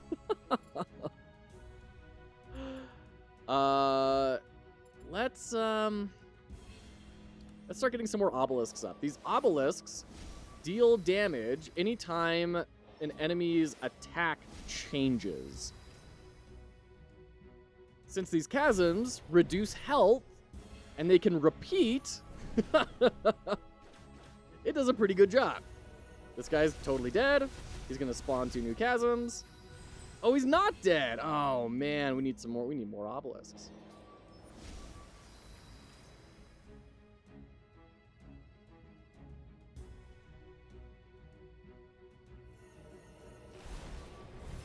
go. Summon more obelisks. Buff everything up. Get all that growth going. Get blasted. We get our vampire out, which is not really all that helpful to us, but that's fine. Oh no, that's right. He destroys tiles. Oh, he's our nemesis. Forgot about the explorer's ability. Yeah, he nukes every surrounding tile.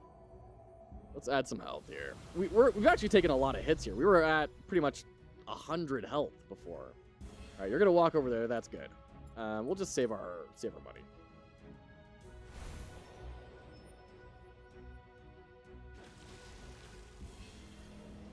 There we go.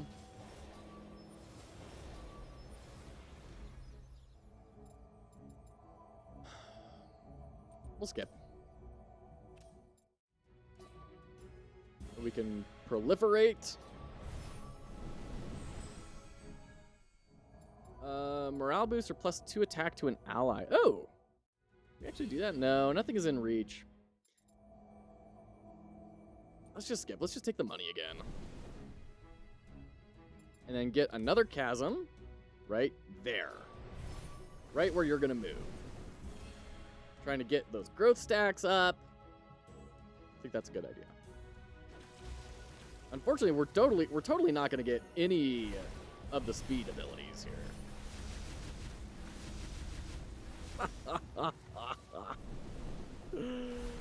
Oh, feels good.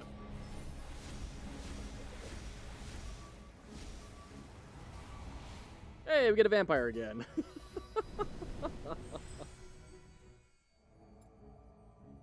We'll skip. You're gonna move right there. Let's get... Let's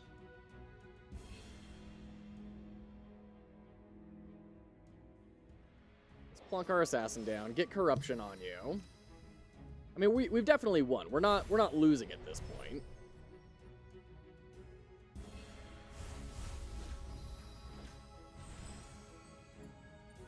Get another obelisk.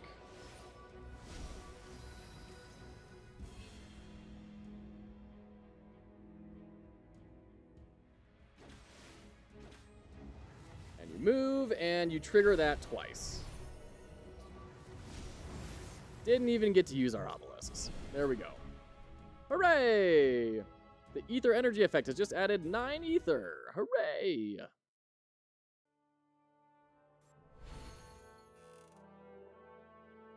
We get stuff. That was a slow fight, though, unfortunately. Passive copies of an adjacent traversable tile to a chosen hex every 2 turns. Yes. Yes. Absolutely. 100%. Absolutely. We also, I believe, got God of Knowledge. So we are now a God of Knowledge and Blood. Naturally. We're a hematologist god, is what I'm saying. Great. Huzzah. Whenever you create a tile, gain +4 ether, which is going to unlock a bunch, because now we're going to get a whole bunch more ether. And whenever we gain ether, we are going to deal damage, or we buff up things on our board. So it's getting a little redundant. We've got so many gems. So many gems. Let's go see what we can make here. This build is nuts. I see that you're in Act 2. What difficulty is this act? We're on easy. I want to go through easy first, and then when we have some more meta progression, we can start looking at leveling it up. Or if easy is just being way too easy, Sets attack of any adjacent unit to this unit's attack. I mean, I don't really want any of these. Attacks an extra time. We don't care about attacks. On attack, steals an attack from target. Don't care about attacks. On death, resurrect this unit with stats. I mean, I guess that's kind of helpful for the obelisk. Might not be bad for the Darkblade Assassin. Or with the Zealot of the Circle, actually, now that I think about it. Because we want them just on the board. We don't even care about their stats. We just want them on the board, triggering to copy hexes. Smart plan, I've been rolling myself by playing on higher difficulties. Well, the meta progression's pretty intense, It's like gain extra health and deal extra damage. Like, it's very roguelite. So whenever I have that, I kind of like to take it a little slow and build my way up. We're going to throw that on the Zealot of the Circle. And then where can we take this gem? Resurrects this unit with the same attack but only 1 health. Resurrects this unit with stats 3/2. Summons its copy if there are no adjacent enemies.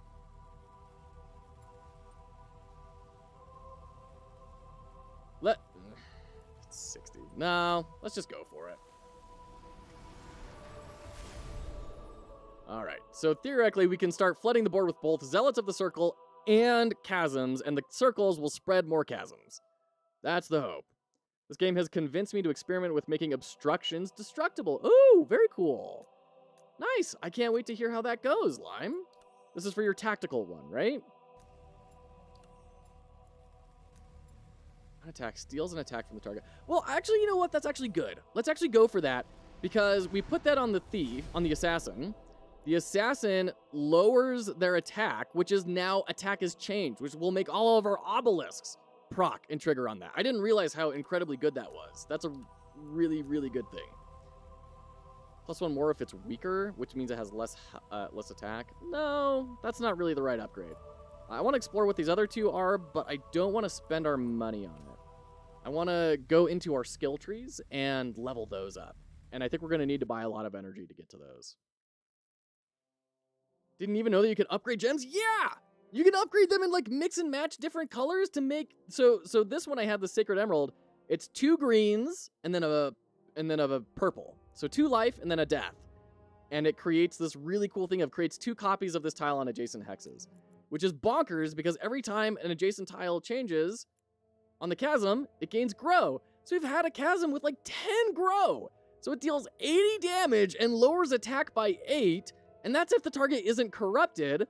And then all of the Grim Obelisks just go blasting it. Like, it's bonkers. It's so good. I think that opens up a lot of interesting options. Sure. Yeah, absolutely.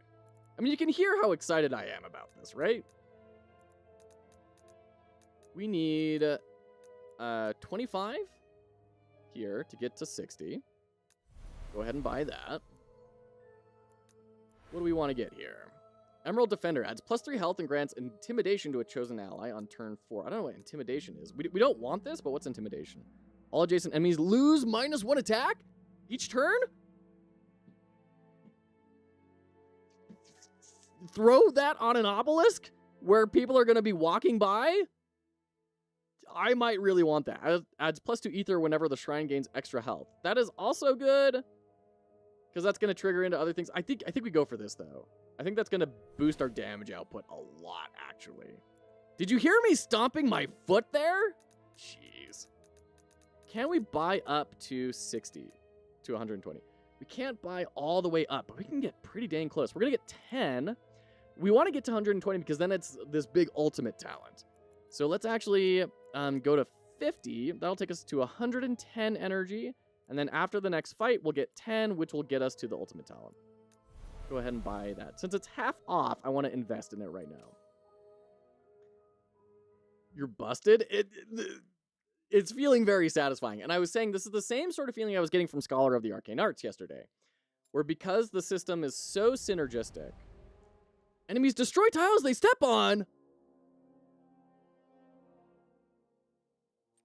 This might still work. Because we proliferate. So they step on it, it creates 2 new ones, and then they destroy that one. We may be able to make this work still. It's just probably going to be, we're going to have to go a lot harder on obelisks than on anything else. Hard countered rip. Let's throw the shrine over there. I think we can pull this out. I think we can still do this. +4 health to an ally and all allies next to it. Okay. So we're going to throw down this chasm right here. And the turn.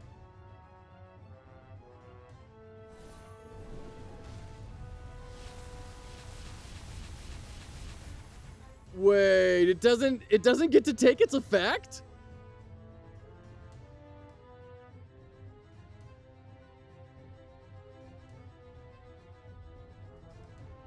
I thought it would at least get to do its thing. Yeah, no, we lose. We are hard countered. This is a straight up L. I don't think it's possible for us to win this. Because this isn't if an unit is on it, it's on enter. I guess we can just start pumping obelisks and hope that as he buffs himself, he kills himself. That's a route. We can explore.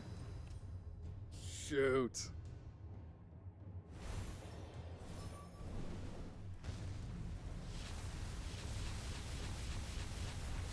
We need to get corruption on him. That's a... Well, no, because that's going to deal with tiles, not with this stuff, so...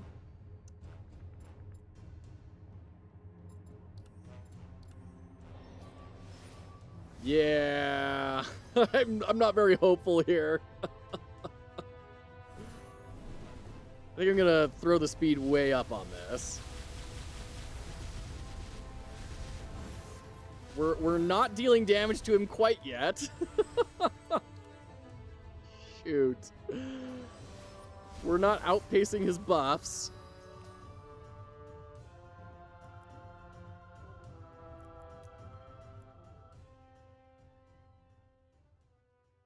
What is this? Oh, grants intimidation.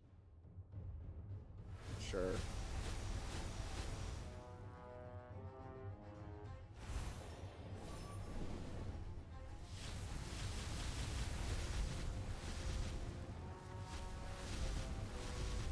Okay, we are finally dealing damage to him. We can copy a tile.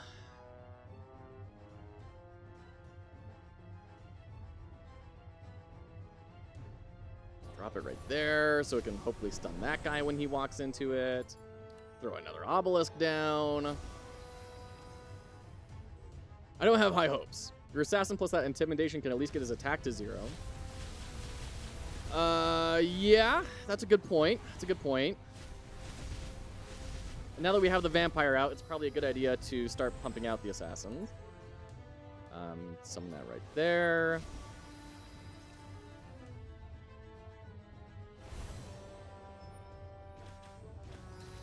Thanks, vampire. You're great.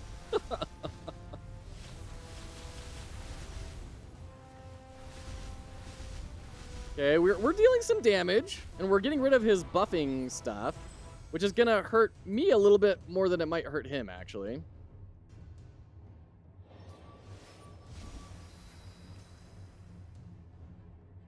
Let's check this out. Where is this gonna go? Can we lower his attack fast enough? I mean, we are doing a lot of damage to him now. There goes the vampire again. What are we doing now? We get to summon something on top, so we'll go ahead and drop him. Getting some decent buffs. Still is only going to last 1 turn, but that's okay. We can start just swarming this guy with the assassins. We might actually be able to pull this off. We might be able to do this. Because every time we get that damage of... Yeah, no, we're probably going to pull this out. We're probably going to do this. Holy cow. Thank you for that great thought on there. I would not have considered that. Let's see. What do we want to buff up here? I don't think we can really do anything about anything. Sure, put that right there. Whatever. Doesn't matter. I think that's going to help us at all. Get another assassin. Oh, I can't put you on the star shard. Shoot. I can put you right there and delay you by a turn, at least. Yeah, he's only got 15 health left. Dude, these assassins. Good job, assassins. Well done. Obelisks pumping out the damage. There we go. Yay! Oh my gosh. Wow. Rad. That was a fun fight. That was really cool that I thought I was hard countered and then it turns out there was a route forward. That's very satisfying. Very satisfying. Each turn adds +1 health to an ally on this tile. Let's go. Destroys 2 tiles. We don't really want that. +1/+1 to an adjacent ally whenever you use a spell, a scroll. I mean, I don't really want any of these. I guess we'll go for that. It's not going to help us at all. That's fine, though. We're at 120. That's Act 2 done. Okay, positives and negatives. Apply poison 1 to all enemies each turn. That would help us because we kind of want them to be doing that. Bosses have minus 25% health and attack. Could be good. Acquire random talent whenever you craft or upgrade a gem. Hilarious. Destroys the last skill slot, including any gems and skills assigned to it. Is it going to destroy that one or that one? I'm assuming it's going to be that one. Officially further than I've ever gotten. Really? Really, Quantic? Wow, interesting. Well, you know, just go with silly meme builds, and apparently this game rewards that.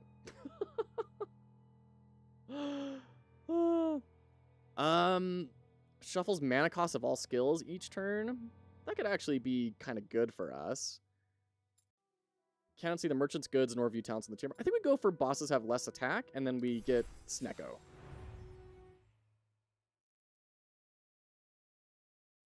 And we are going into ads, so we're going to pause. Be right back in just a few minutes, diving into Act 3 and seeing if we can wrap up this run. These are kind of long runs, I will say that. But we'll be right back. How are you today? I hope you're doing well.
Welcome back. Let's keep going here.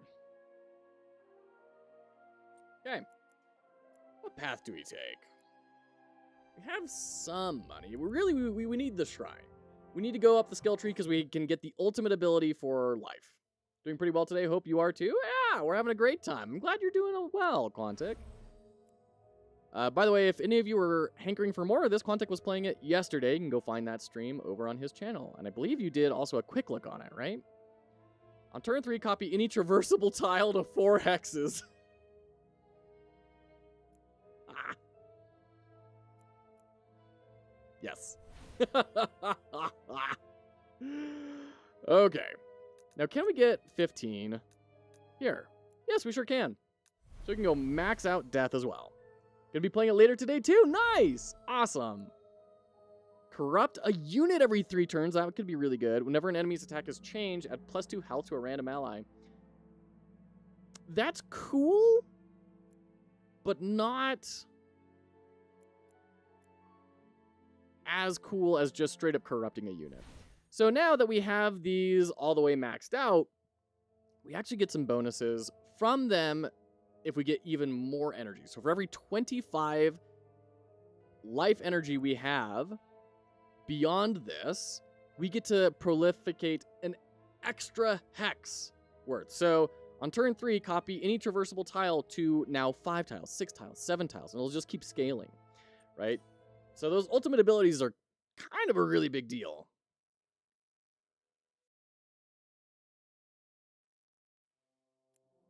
So we'll go to the Sanctuary, get some more relics. +3 ether, could do that. +2 attack to the shrine whenever an enemy enters adjacent hex. Teleports the shrine to an adjacent hex every 5 turns. Nah, we'll just do Rich Soil, that's fine. Yeah, sure, we'll buy another one, why not? +2 health to allies summoned not next to the shrine. Let's do it. Enemies destroy tiles they step on. Oh, God, we're still on that, huh? Man, how do I get rid of that? That's so harsh. So all enemies destroy all tiles that they step on. That is crazy. Yeah, this guy's straight out of that pack we mentioned at the beginning. Where do we put the shrine? Sure. Okay. What do you do? Doubles any gained bonuses to attack and health.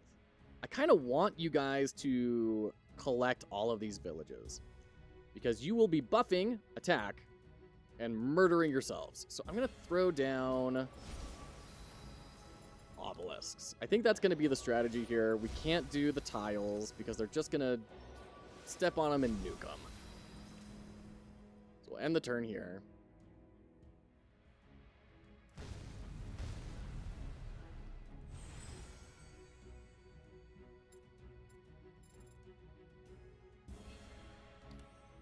Sure, we'll throw this guy down.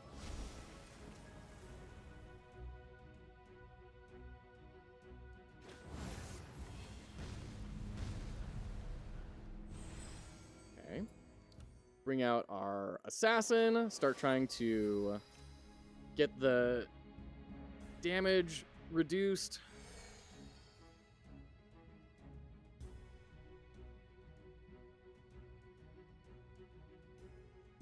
That there.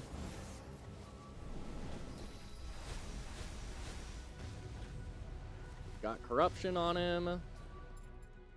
What are we doing here? Oh, we're copying a tile.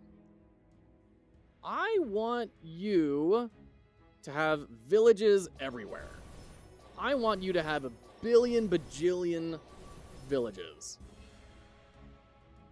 And corrupt a unit. Yeah, we'll just corrupt you. Okay, let's start pumping out more obelisks. And then what are we doing here? We're giving something intimidation. Sure. That was probably not a great idea, because he's almost assuredly going to die at some point, but whatever. Create a copy of a chosen traversable tile. Yeah, get more villages. Get more buffs, which means more damage.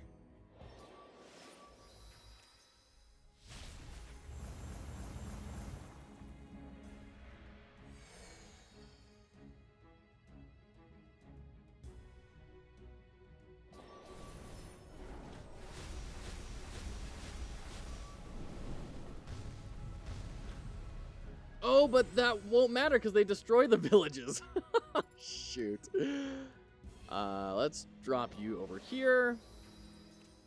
And hopefully you'll be able to just tag him every turn running behind him, and he will just keep beelining for maybe this guy.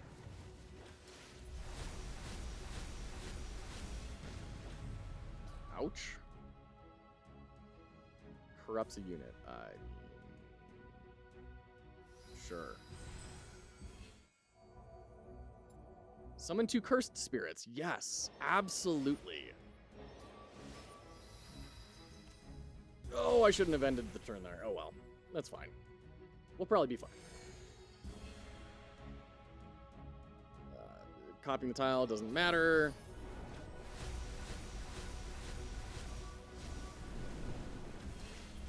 Correct. Okay, we got our vampire out. Throw wave 2. Oh, they spawned so close. Create 2 gales. Oh, give me 1 second.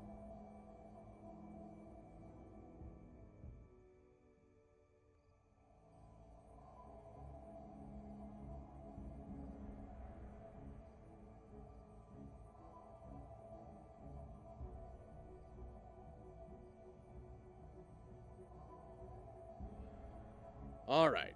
Eliminate any unit and deal damage equal to their health to all adjacent units. That'd be really cool if there was a big dude that was, you know, hanging out somewhere, but I think we skip it. What are we doing? Okay, we're summoning our bone horror. Okay. Let's bring you right there.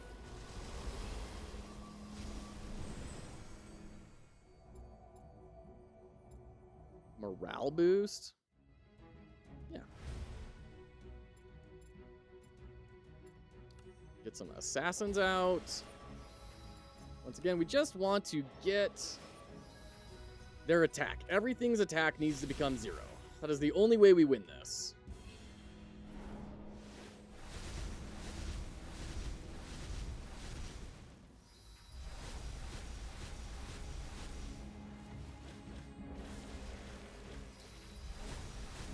Okay, this is looking good. This is looking very good. Ooh, that's looking bad. Oh, man, he killed the Grove dude that had all the buffs on him.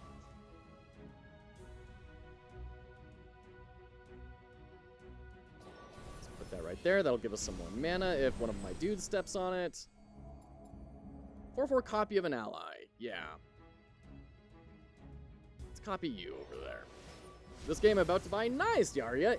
I'm having a great time with it and finding a lot of really interesting synergies. We've been talking the whole time about like how they have created a system that allows for emergent gameplay. And I was kind of betting on a single strategy, and then the game decided to hard counter me, and I've had to pivot. And I've been able to pivot even in my like betting on a single strategy. Like, it's been really interesting to play and observe.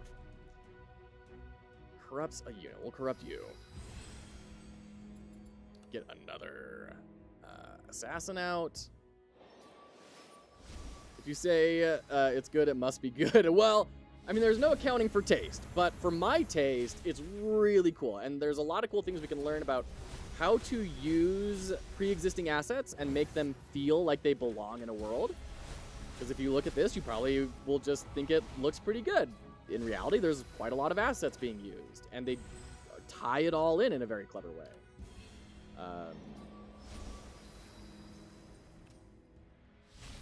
We've talked about, you know, emergent gameplay and good visual polish. Lots of effects that are being leveraged to create something really cool. Like, it's just really, really good. Really good. Technically speaking, it's put together very well. Like, this UI art and everything is all... Even with assets, that's the thing. Even with assets, you still have to be considerate about how to put them together and have an eye for design and composition. It's not as simple as just grabbing something that's an asset flip. This is not an asset flip. This is deliberately employing tools to accomplish a very good goal. Let's bring out more dudes. I didn't have a clue that there were any asset packs being used until you mentioned it. Yeah, the dev did a great job. Absolutely. 100%. 100%. If you don't believe me, hold on. Where did I put that? Here it is. Yeah. This guy. This is the imp we've been fighting. Right there. This is a really common asset pack. It's used all over the place. Because it's really good. This place, Enhanced Studio, they do really good work. If you take a look at it, you will see these characters all over the place in the indie scene. But they're good. And this game shows if you build it in a way that is deliberate, no one's gonna notice. No one's gonna notice. All right, I'm feeling pretty confident here. They've got a lot of chaff to chew through that is constantly lowering their attack. while they get bombarded by these obelisks. I'm feeling pretty comfy. This is fun. I love that there's this alternate strategy inside of this build that I didn't even know about. Started your new game today, Yarya. What are you building? I want to hear about it. Oh yeah, this is corruption. They're both corrupted, so just, I don't know. I think everything is corrupted. Is there anything that isn't? I guess Puppy isn't corrupted. Sure. Go nuts.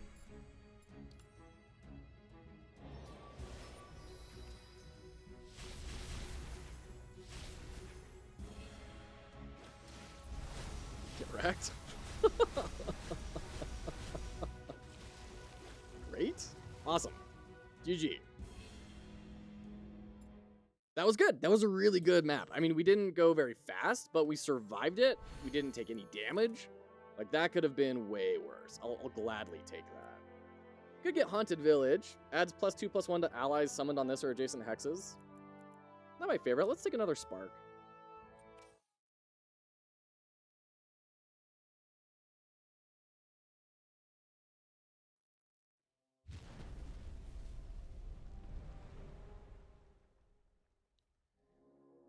Let's see.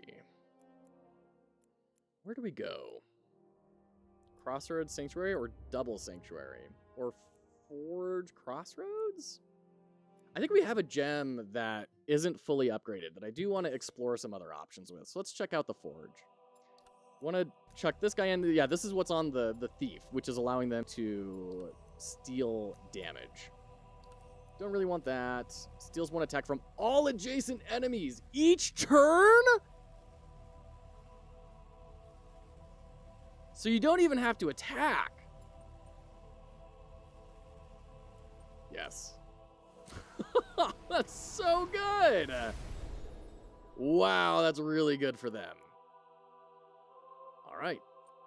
Call that good. Sounds OP. That sounds very OP. Yeah, that's very busted. That's going to be really good on this build.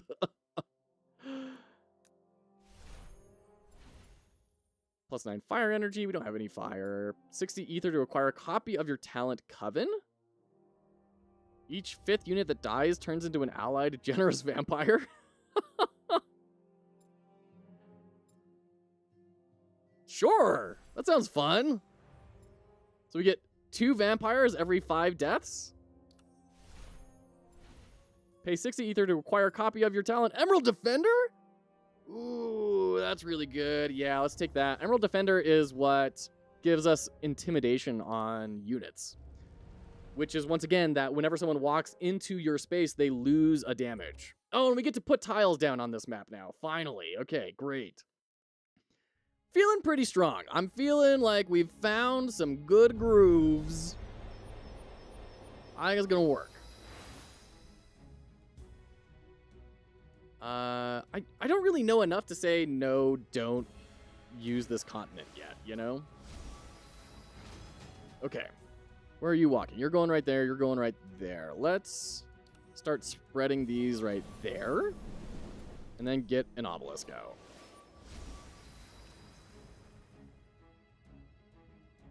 What have you got for me?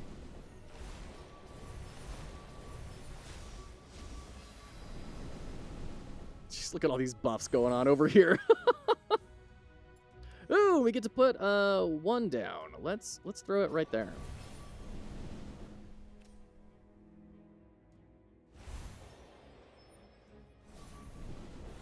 I'm fairly confident we're going to be able to get chasms spread across the entire board. Let's get another obelisk.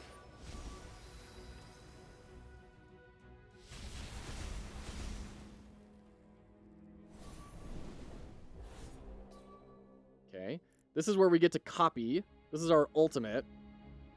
2, 3, 4, 5. Womp, womp, womp, womp, womp, womp, womp, womp. And then corrupt a unit. We'll corrupt you. Absolutely. Look at all these buffs! Outrageous. I'm going to drop the Zealot of the Circle over here. So that he can start filling out this section of the board. And we can give a unit. Let's put it on you, and can I double it up? Can you have 2 intimidation? Yes. So anytime an enemy moves next to my shrine, they will lose 2 attack. Seeming good.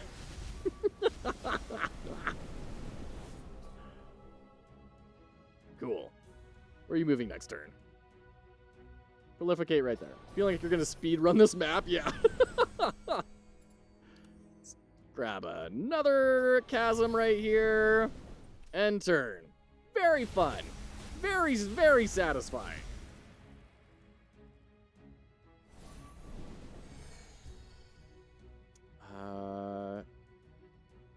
Sure, whatever. It's not gonna matter.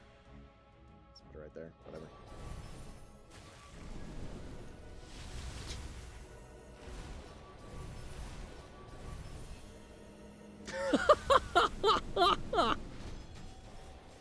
Oh no, this is my one weakness if they spawn in a place I don't have anything yet.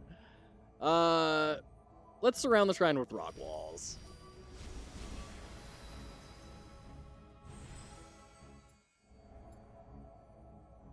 Let's execute. Kill that. Give us some mana. Ooh, summon 2 cursed spirits. Yes, we definitely want that. Drop them right there. Like it is incredibly hot. Oh no, but this went to 3. Oh, that's bad. Let's get some assassins out.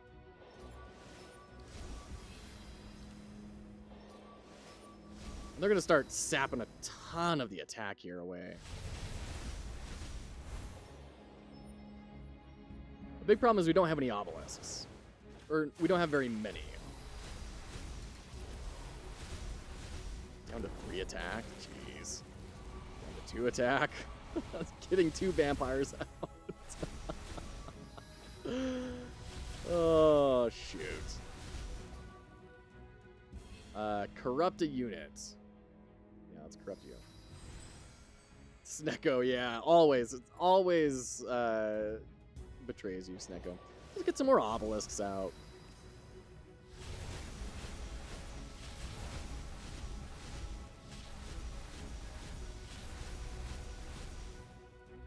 That was not me taking my turn, by the way. That was the world taking its turn. Let's copy that.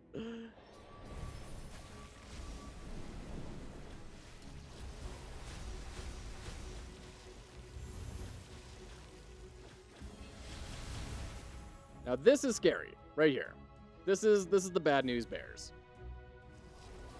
This guy has gotten through.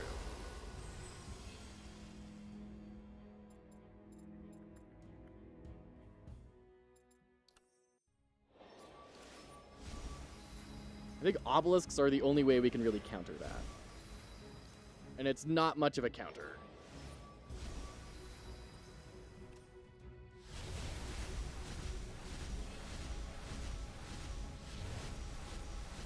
Yeah, he's been scaling hard. Plus 4 health to this unit whenever any unit dies. Oh, and then he doubles that too. That's rough.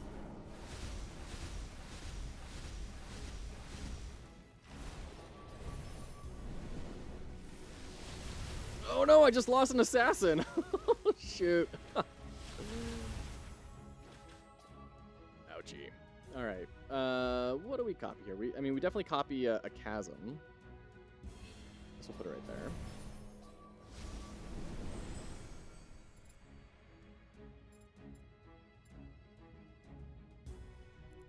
And then got the chasm there. Light of Hope right here. Light of Hope right here. There we go. Get some 4 health up. Speedrunning my front-end web dev course. Nice. That's how I feel you've been doing your whole education is speedrunning. It feels like you take a new class, like, every day. Which is great, by the way. Okay, I think we take care of this guy. Yeah, we're fine. That could have been a lot worse. Ended up being okay.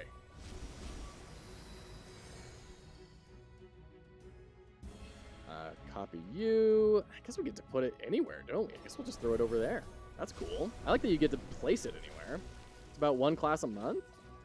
Well, you could have fooled me. Sure, we'll corrupt you, whatever. Doesn't really matter. Add plus in health randomly split among all allies. Yeah, let's do that. Get another obelisk down. Because why not? End the turn.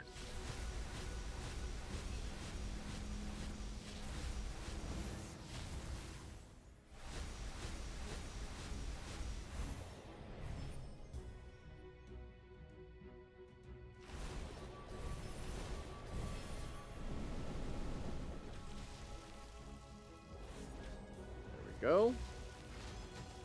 We're on wave 3. We are losing some of our speed bonuses, which is a bummer. Let's destroy a hex completely.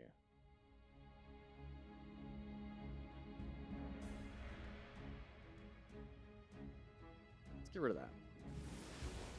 Try and funnel people over here. I hate how much they're spawning them in that specific place. Let's deal some damage. And then throw an obelisk up top here. Delay him a little. You can kill an enemy instantly with that. It doesn't seem to let me do that. Like, if I click on a thing with an enemy, it just doesn't let me do it. I'm probably doing it wrong, but that's what's been happening to me. We should try it next time. See if we can make that happen. I have a complaint about this game. I don't know which are enemies and which are allies. Yeah. We talked about that earlier, that like the characters blend in to pretty much everything, regardless of even if they're ally or enemy. And which is why I'm pretty sure they had to add this green and red outline, and then the green outline on the hex and the red outline on the hex. But then with all that outlining, it kind of drowns out the character even more. So it's a toughie. Throw that down.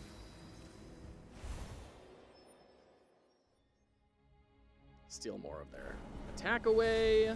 Excellent.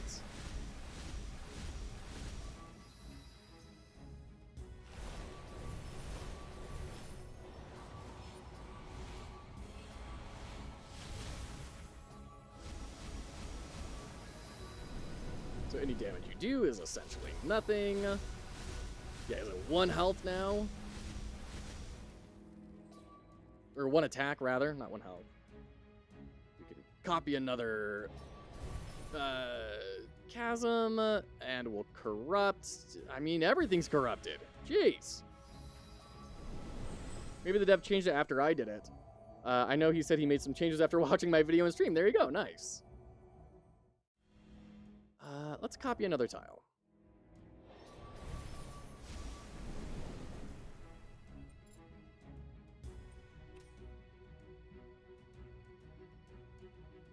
Yeah, we did not get the speed bonus. They kept on spawning away from where we had created everything.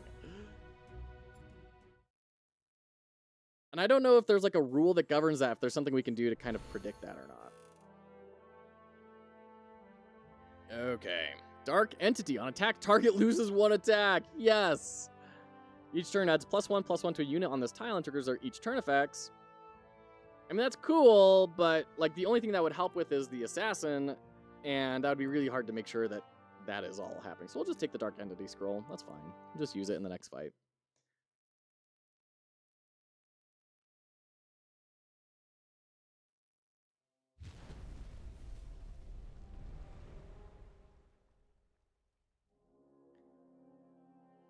Destroys most tiles on the continent. Enemies attacks deal +12 damage to units with higher health. Well, we're not really going to have that problem. The mysterious Mentor, counselor of all the clans, is known to dwell in these lands. Though he is no ruler, his words must always be heeded.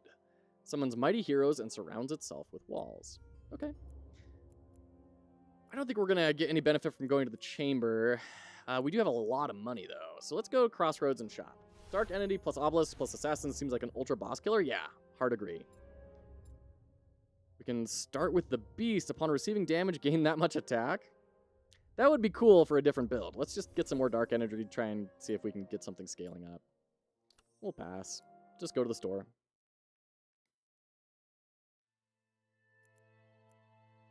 Dread Raven. On death, all Dread Ravens summoned afterwards gain +1 attack. That sounds fun. Deal 4 damage to any unit and corrupt it. +12 damage if it's already corrupted. I mean, both of those sound cool. Just not really... I don't know. I'm not really feeling them. Let's refresh.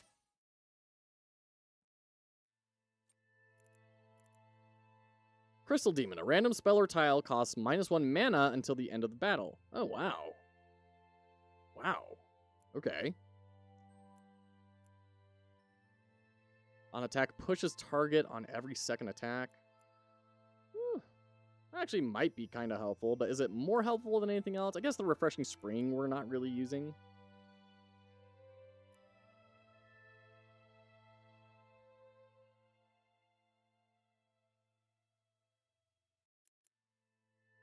Treant would probably go nuts in here. Let's swap him out.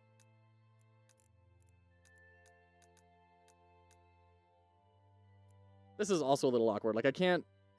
Oh, I can just drag it in. Interesting.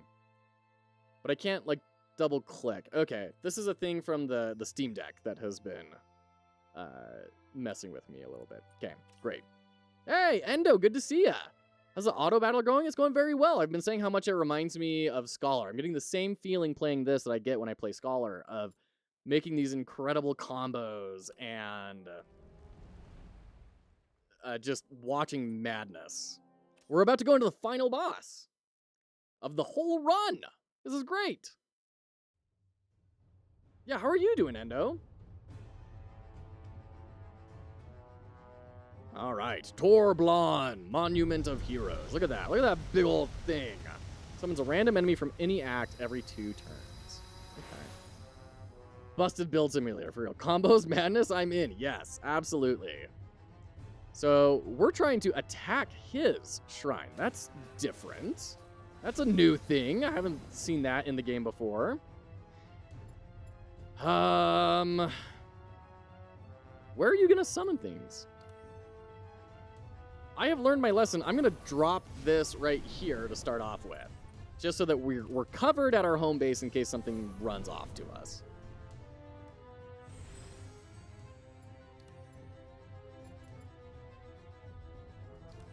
Let's drop this Treant and another Cursed Chasm.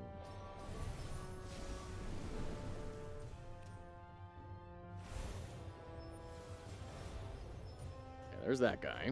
Glad I started this early. We can drop a Grove Keeper, Zealot of the Circle. Was there a redemption for this? Has it been on your radar? So I watched Quantic play it the other day. He did a video. Oh, well, go plop. He did a video on it the other day that was really compelling to me, and then he streamed it, and then made the introduction for me with the developer. Because one big thing I really wanted to talk about here is something that you probably haven't noticed, which is these are all, not all, I can't make that claim. But I have noticed many characters being from an asset pack. And you wouldn't really know that unless you had... unless you were keeping an eye open for that sort of a thing. So I wanted to talk about how they have leveraged like different icon packs and different character packs and all these things to create a sense of cohesion instead of it feeling very disparate. So this developer got to spend time on things that were much more important. All right, where do we spread to? Spread right there. Get our Treant growing. Hopefully, we can just get the Treant scaling incredibly hard. That's kind of the goal here.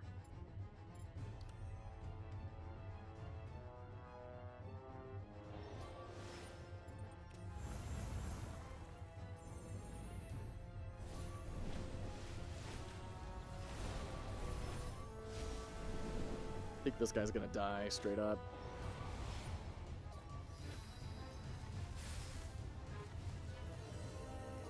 There we go.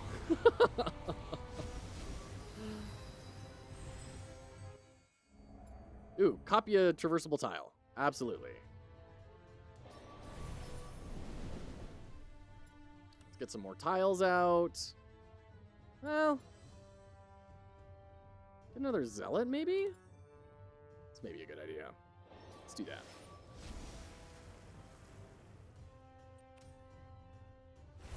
Should look into icon packs. There's some good ones. Like, I'm 99% positive, like, this God of Knowledge icon and this God of Blood icon are from packs, and they're very different from all these other icons, right? But it doesn't necessarily feel all that different because they've made the colors consistent. That's a really, really good trick. Don't forget about your busted scroll. That's right, yes. Yeah, that's true. I just don't want to lose him so early, you know? We can corrupt you. Copy a tile.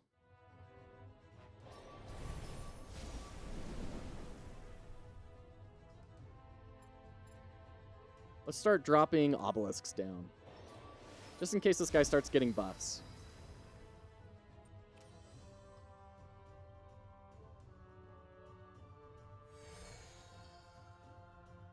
Copy you.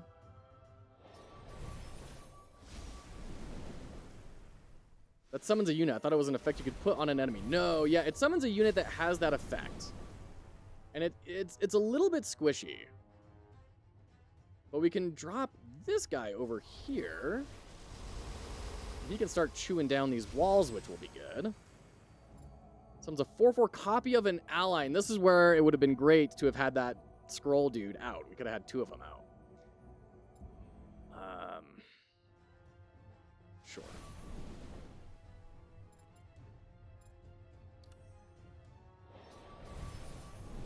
Your growth stacking. More growth stacking on him. That's great. Excellent. Love it. He's at growth 7 now. So every turn he's going to gain 7 attack or... Oh, and a vampire just spawned right next to him. Cool. Like Hera spreading that purple stuff. It makes me think of Zerg from StarCraft. I love creep mechanics like that. Slowly taking over a map. Yeah, I hard agree. And that is very much something weird that we've done in this build. Like, I've never done anything that really interacts with tiles this heavily. And I've done a few runs, like not a bunch, but I've done a little bit.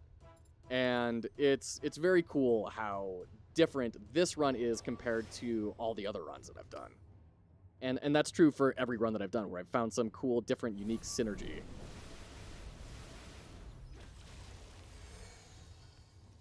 Spread. Because this purple stuff is kind of just its own tile. What it does is when something steps on it, it loses 1 attack and takes 8 damage. But every single time you make a new tile next to it, it repeats that effect forever. So if you make 2 of those next to each other, the first one will do that twice. So you can imagine with all this, these are starting to get pretty darn ranunculus. This is at growth 7. So it does 56 damage. And minus 7 attack. A lot of roguelikes forget that very important factor. Every run should make you play differently. Yeah. No, and they do it really, really well here. I mean, it's just awesome. I've got a gem on this assassin that makes it so that every turn it saps 1 attack from everything nearby. I also have obelisks that deal damage whenever an enemy's attack changes, up or down. So I drop this guy here. And as we kill things, we summon vampires. And he will reduce everything's attack, which will make this obelisk just blast everything nearby while they're getting weakened. Like, it's just really rad. Feels awesome. Awesome synergy. Wow, very well made. Yeah, absolutely. We were talking about that. I'm sure, like, making all these different levers you can pull onto, put them in a circle, and then make connections between every single node. And that's how you get emergent systems. And it's just really cool. It's really great. It's been very fun to discover these combos and find new ways to make them work. Like I was saying, it's the exact same thing that we had during Scholar the other day. This Treant gets +1 attack or health every turn. And every time a tile is made next to him, that gets 1 stronger. So he's at like gaining 8 attack or health every single turn.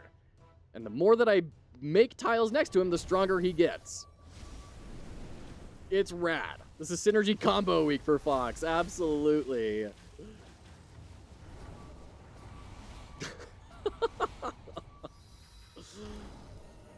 Dead. Okay. Yeah, he can't even, like, summon anything anymore. We'll summon a random ally, sure. Oh, Clark, sure. These guys are at growth 5, so they're going to deal 40 damage to anything stepping onto that space. Like, it's just, we win. We won. This is GG. It's just a matter of how long is it going to take. And that is the downfall of this build, is it's been a little bit slow for a lot of the run. And you get bonuses based on how fast you go. So, you know, we're not getting those juicy speed bonuses, but we are definitely cruising through and making a lot happen here. We'll put one right next to your base. How do you like that? How do you like that?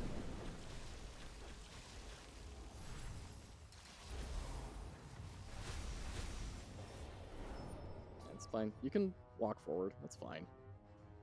Get rid of your little villages. What is this? This is corruption. Corruption also makes tile effects happen twice. You can see where this is all going.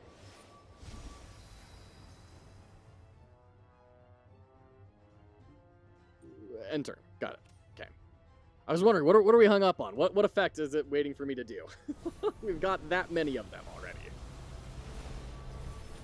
Bop. We'll copy this over there. Start getting rid of your precious little cities.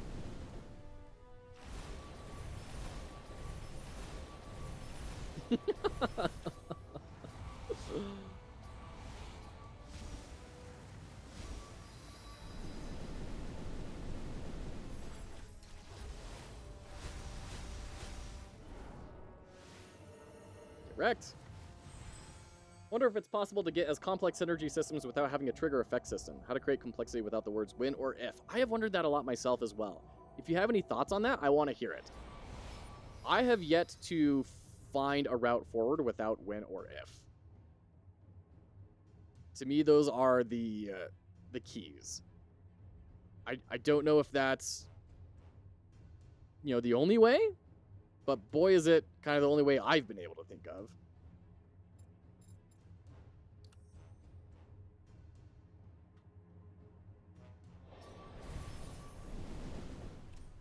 Ended up rewatching your run on YouTube this morning. Not kidding when I say I could watch you play all day.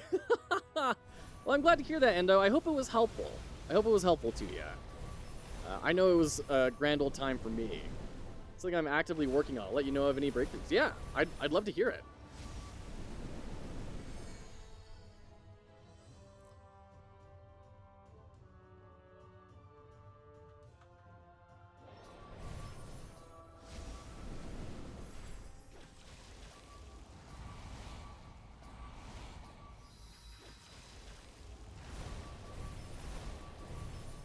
Look at all of our money, because every time we make tiles, we also get a ton of money. Ooh, this guy is our big nemesis. We cannot allow him to do anything, but it's only every 3 turns.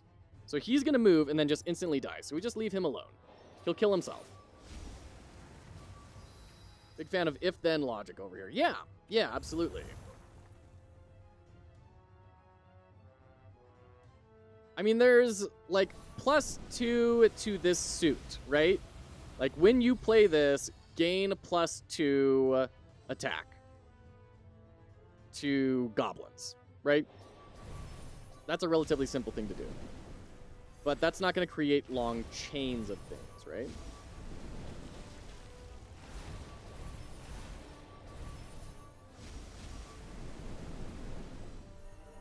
There we go. Dead.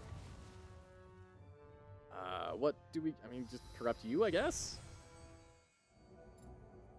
So I'm going to copy.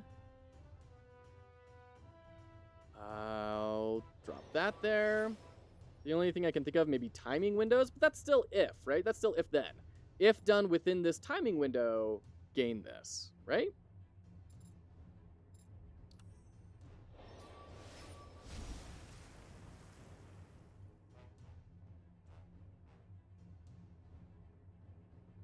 Come on. Let's go. I know we got a lot to get through, but we got to get moving. I can give you an example from my tactics game. Heavy enemies can't be pushed, but you can cast float on them. Float can also be used to fly over gaps. Casting heavy on an enemy floating over a gap will kill them.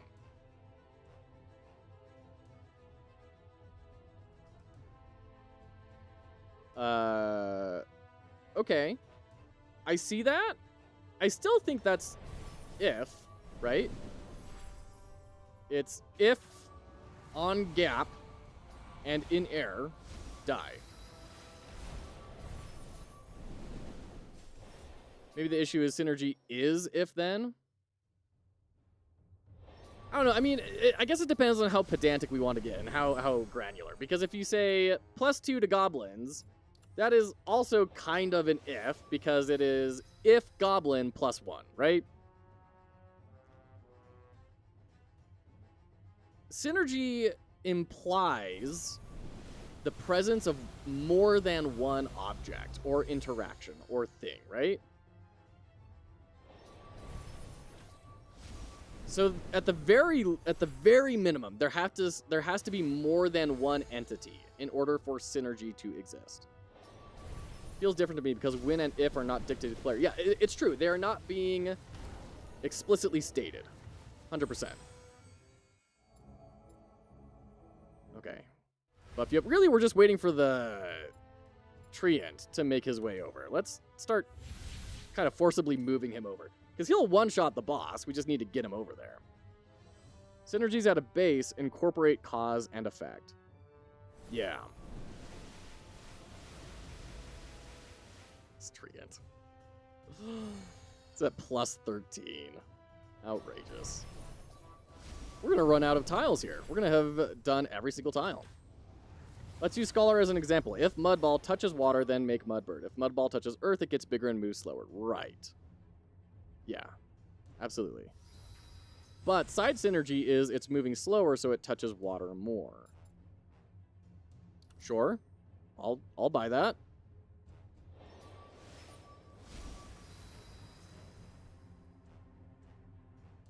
Is that if then?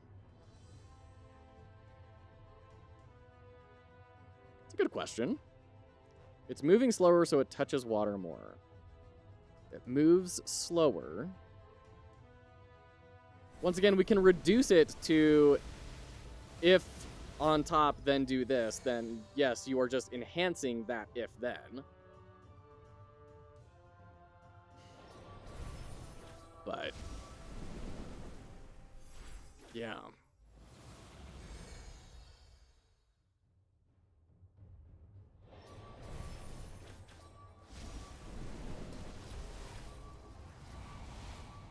Here come the vampires.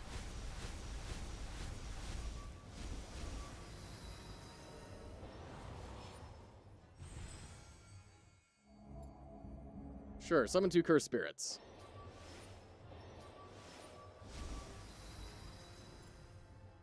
Cursed Chasm.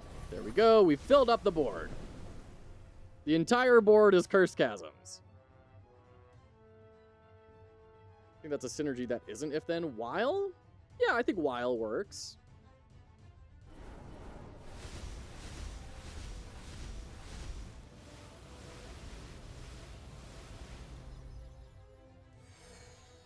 I can't put it anywhere.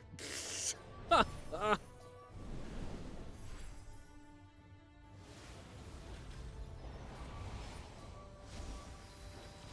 on, kill him. This is so silly. I don't know how you do this in less than 7 turns. It's definitely not with this build. But we were also not in any danger at all. I think synergy is a cause and effect, therefore if then. I'm more looking at ways to create synergy systems that don't use so many words to convey their complexity. Yeah, and that's a different thing, right? You can have situations show up that don't need to be communicated to the player. Absolutely. Spark of Nature. Not trying to create synergy systems that aren't if then. Gotcha. Yeah, that's a different effect, right? I think Scholar is a really good route to look at for that. Wait, is there another act? Is there a 4th act? Why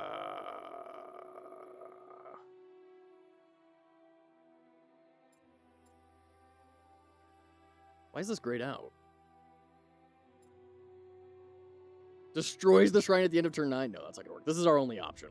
Each turn creates a random harmful tile on 2 hexes occupied by enemies. And then they will block a random skill each turn. I don't know what that means. So it says at the top there's 10 continents, so probably just one final fight. Okay, alright. Act 4, Heavens. The world peak stood for centuries before the first god was born. Oh, we have so much money. Let's just get 1 billion passives.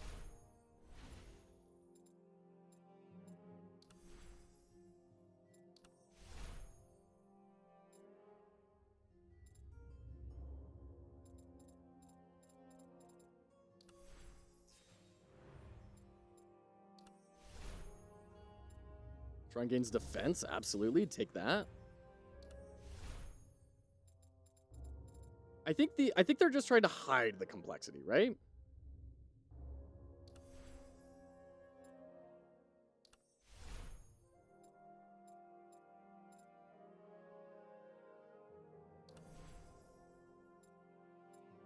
Do one more, and then we'll move to the next one. +5 health to allies summoned not next to the shrine. That's going to be a lot of health. +2 attack to a random ally whenever you gain ether in the battle. Yes! Adds +7 health to allies summoned. Yeah, we're going to do this one. Getting our damage up is going to be a big deal. +3 attack. Yes! +5 attack. Yes! Whenever we gain ether, which is every time we convert a tile.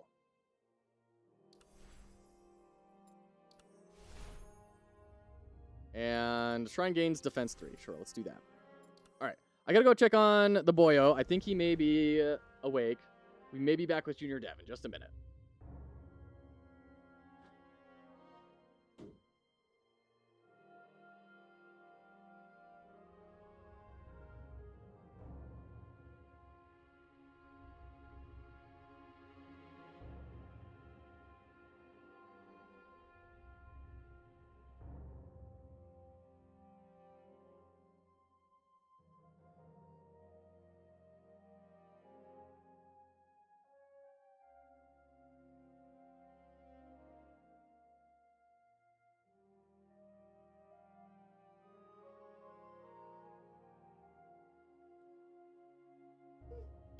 We got Junior Dev here. All right.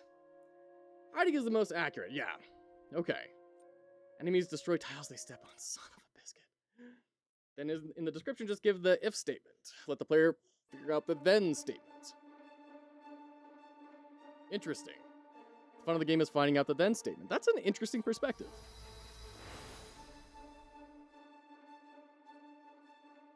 What? What is this?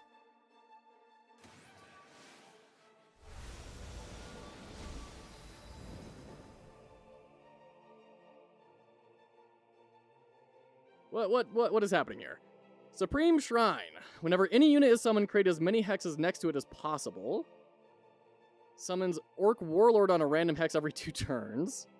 Summons Plague Boar on a random hex every 2 turns. Okay. So these 2 things are summoning stuff in, and this is what I need to kill in order to win. Whenever any unit is summoned, create as many hexes next to it as possible. Okay. So we're going to bring out our obelisks.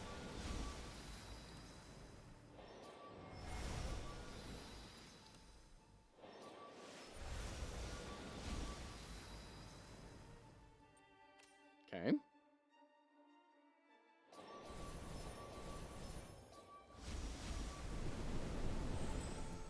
$72 mana to bring out a Cursed Chasm. So we're not going to be doing that today. Let's get Trian out.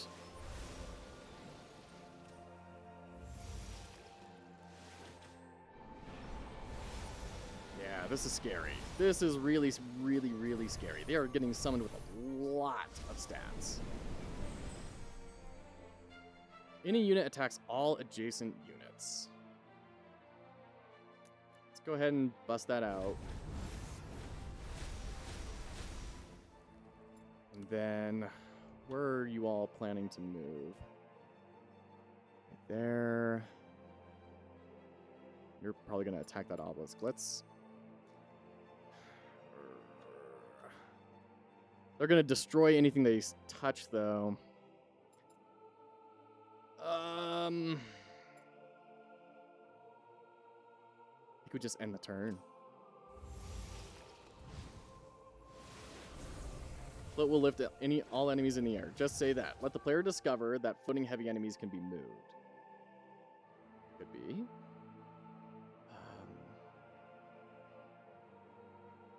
Okay. 3, 4, 5, 6.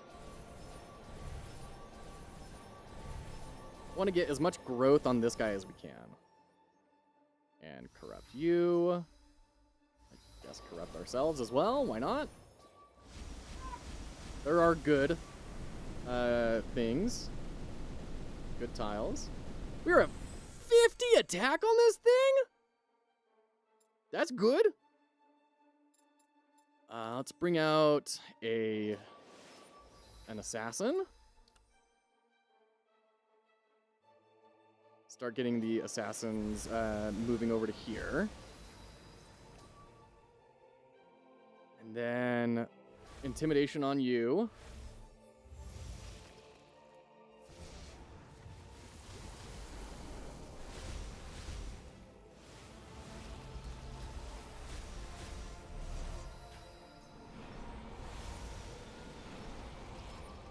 Jeez, that's a lot of orc warlords. Yep, and he's gonna get a bunch of attack. Oh, that's not good.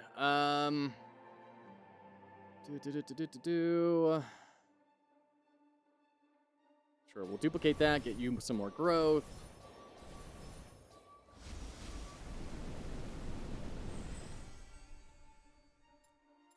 Get another obelisk out. Look at this. This obelisk has 45 damage. Jeez.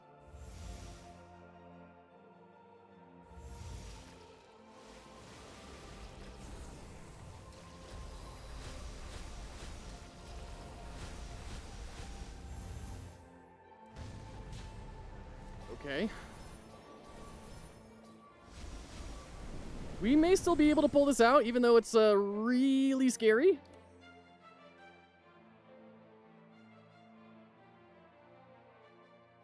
Where are you going? You're going right there. So you're going to get to 84 damage. That, yeah, we want to keep that. Well, let's just drop an assassin right there. And what do we do here? Let's just end the turn. We've got a vampire stranded over there. Oh no, he died before he got to move. Bummer.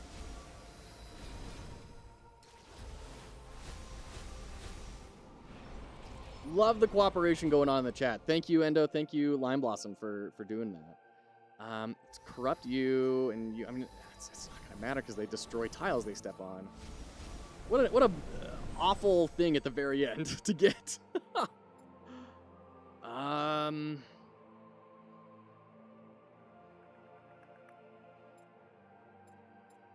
We need obelisks. Like, we have to have obelisks. Let's get this vampire able to start making an impact on things as well. And we'll put that there so that when she steps on it, it will create more tiles. And even though it won't deal damage to bad guys, it will at least give us a lot of synergies based off of that.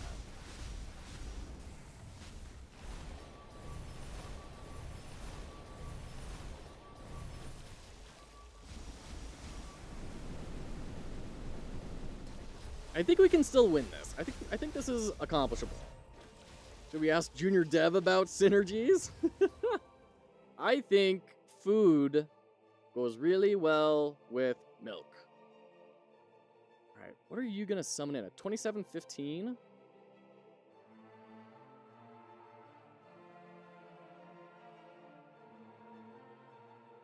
Yeah, let's put you right there. 2720.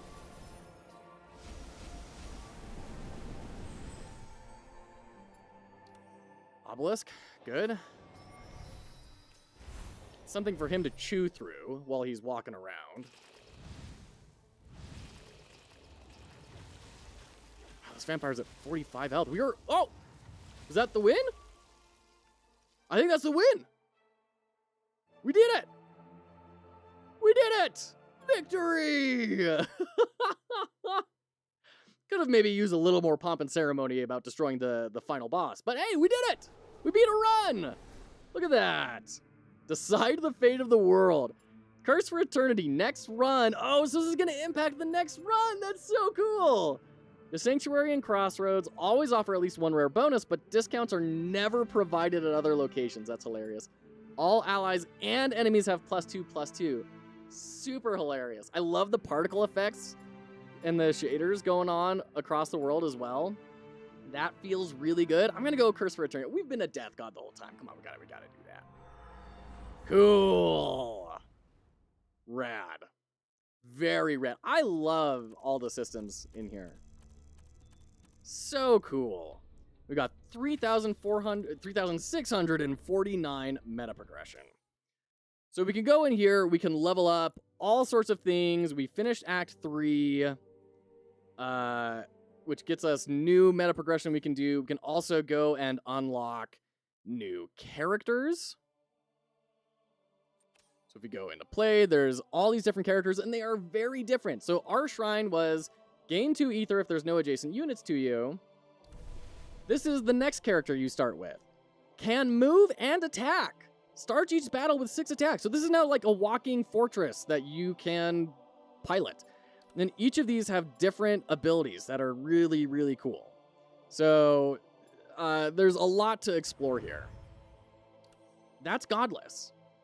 I love this. I think there's a lot of cool stuff we can learn from. I think there are some ways that UI especially could be improved to make things more clear, more directed with my limited knowledge. Once again, it could be that it's important for all those things to be visible all the time. I don't know. But, man, what a great time. I've had a ton of fun with this today. Thank you for hanging out with me. I hope it's been helpful to you. I know that it has been helpful to me. That was really cool, very cool. Yeah, I totally agree.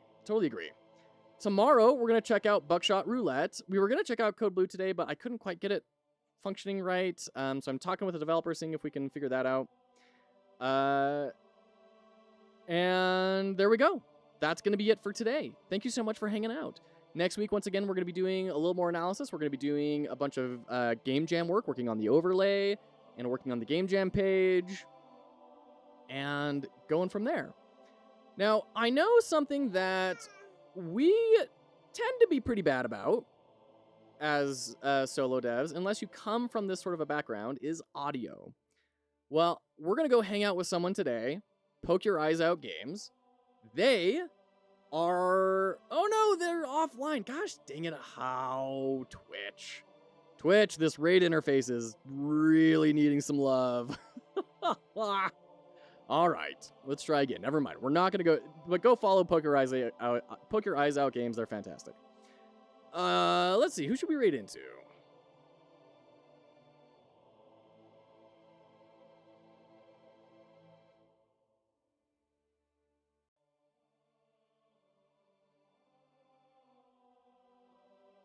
You know what? Talking about synergies and stuff, I think it could be interesting to raid into VDOT. Because he's playing Windblown. And he's very taken with it. I know a lot of people think it's really good. Windblown is the next game from... Let's see. What did they make previously? It was a really big one. Not Wildblown, Windblown. Search. There we go.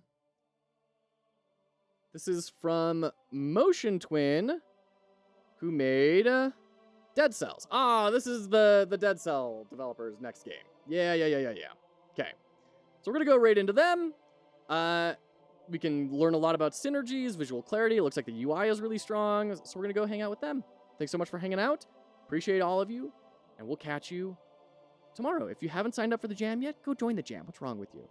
And unless you just don't like jams. But I would hope that this would be a very positive experience for everyone participating. But in any case,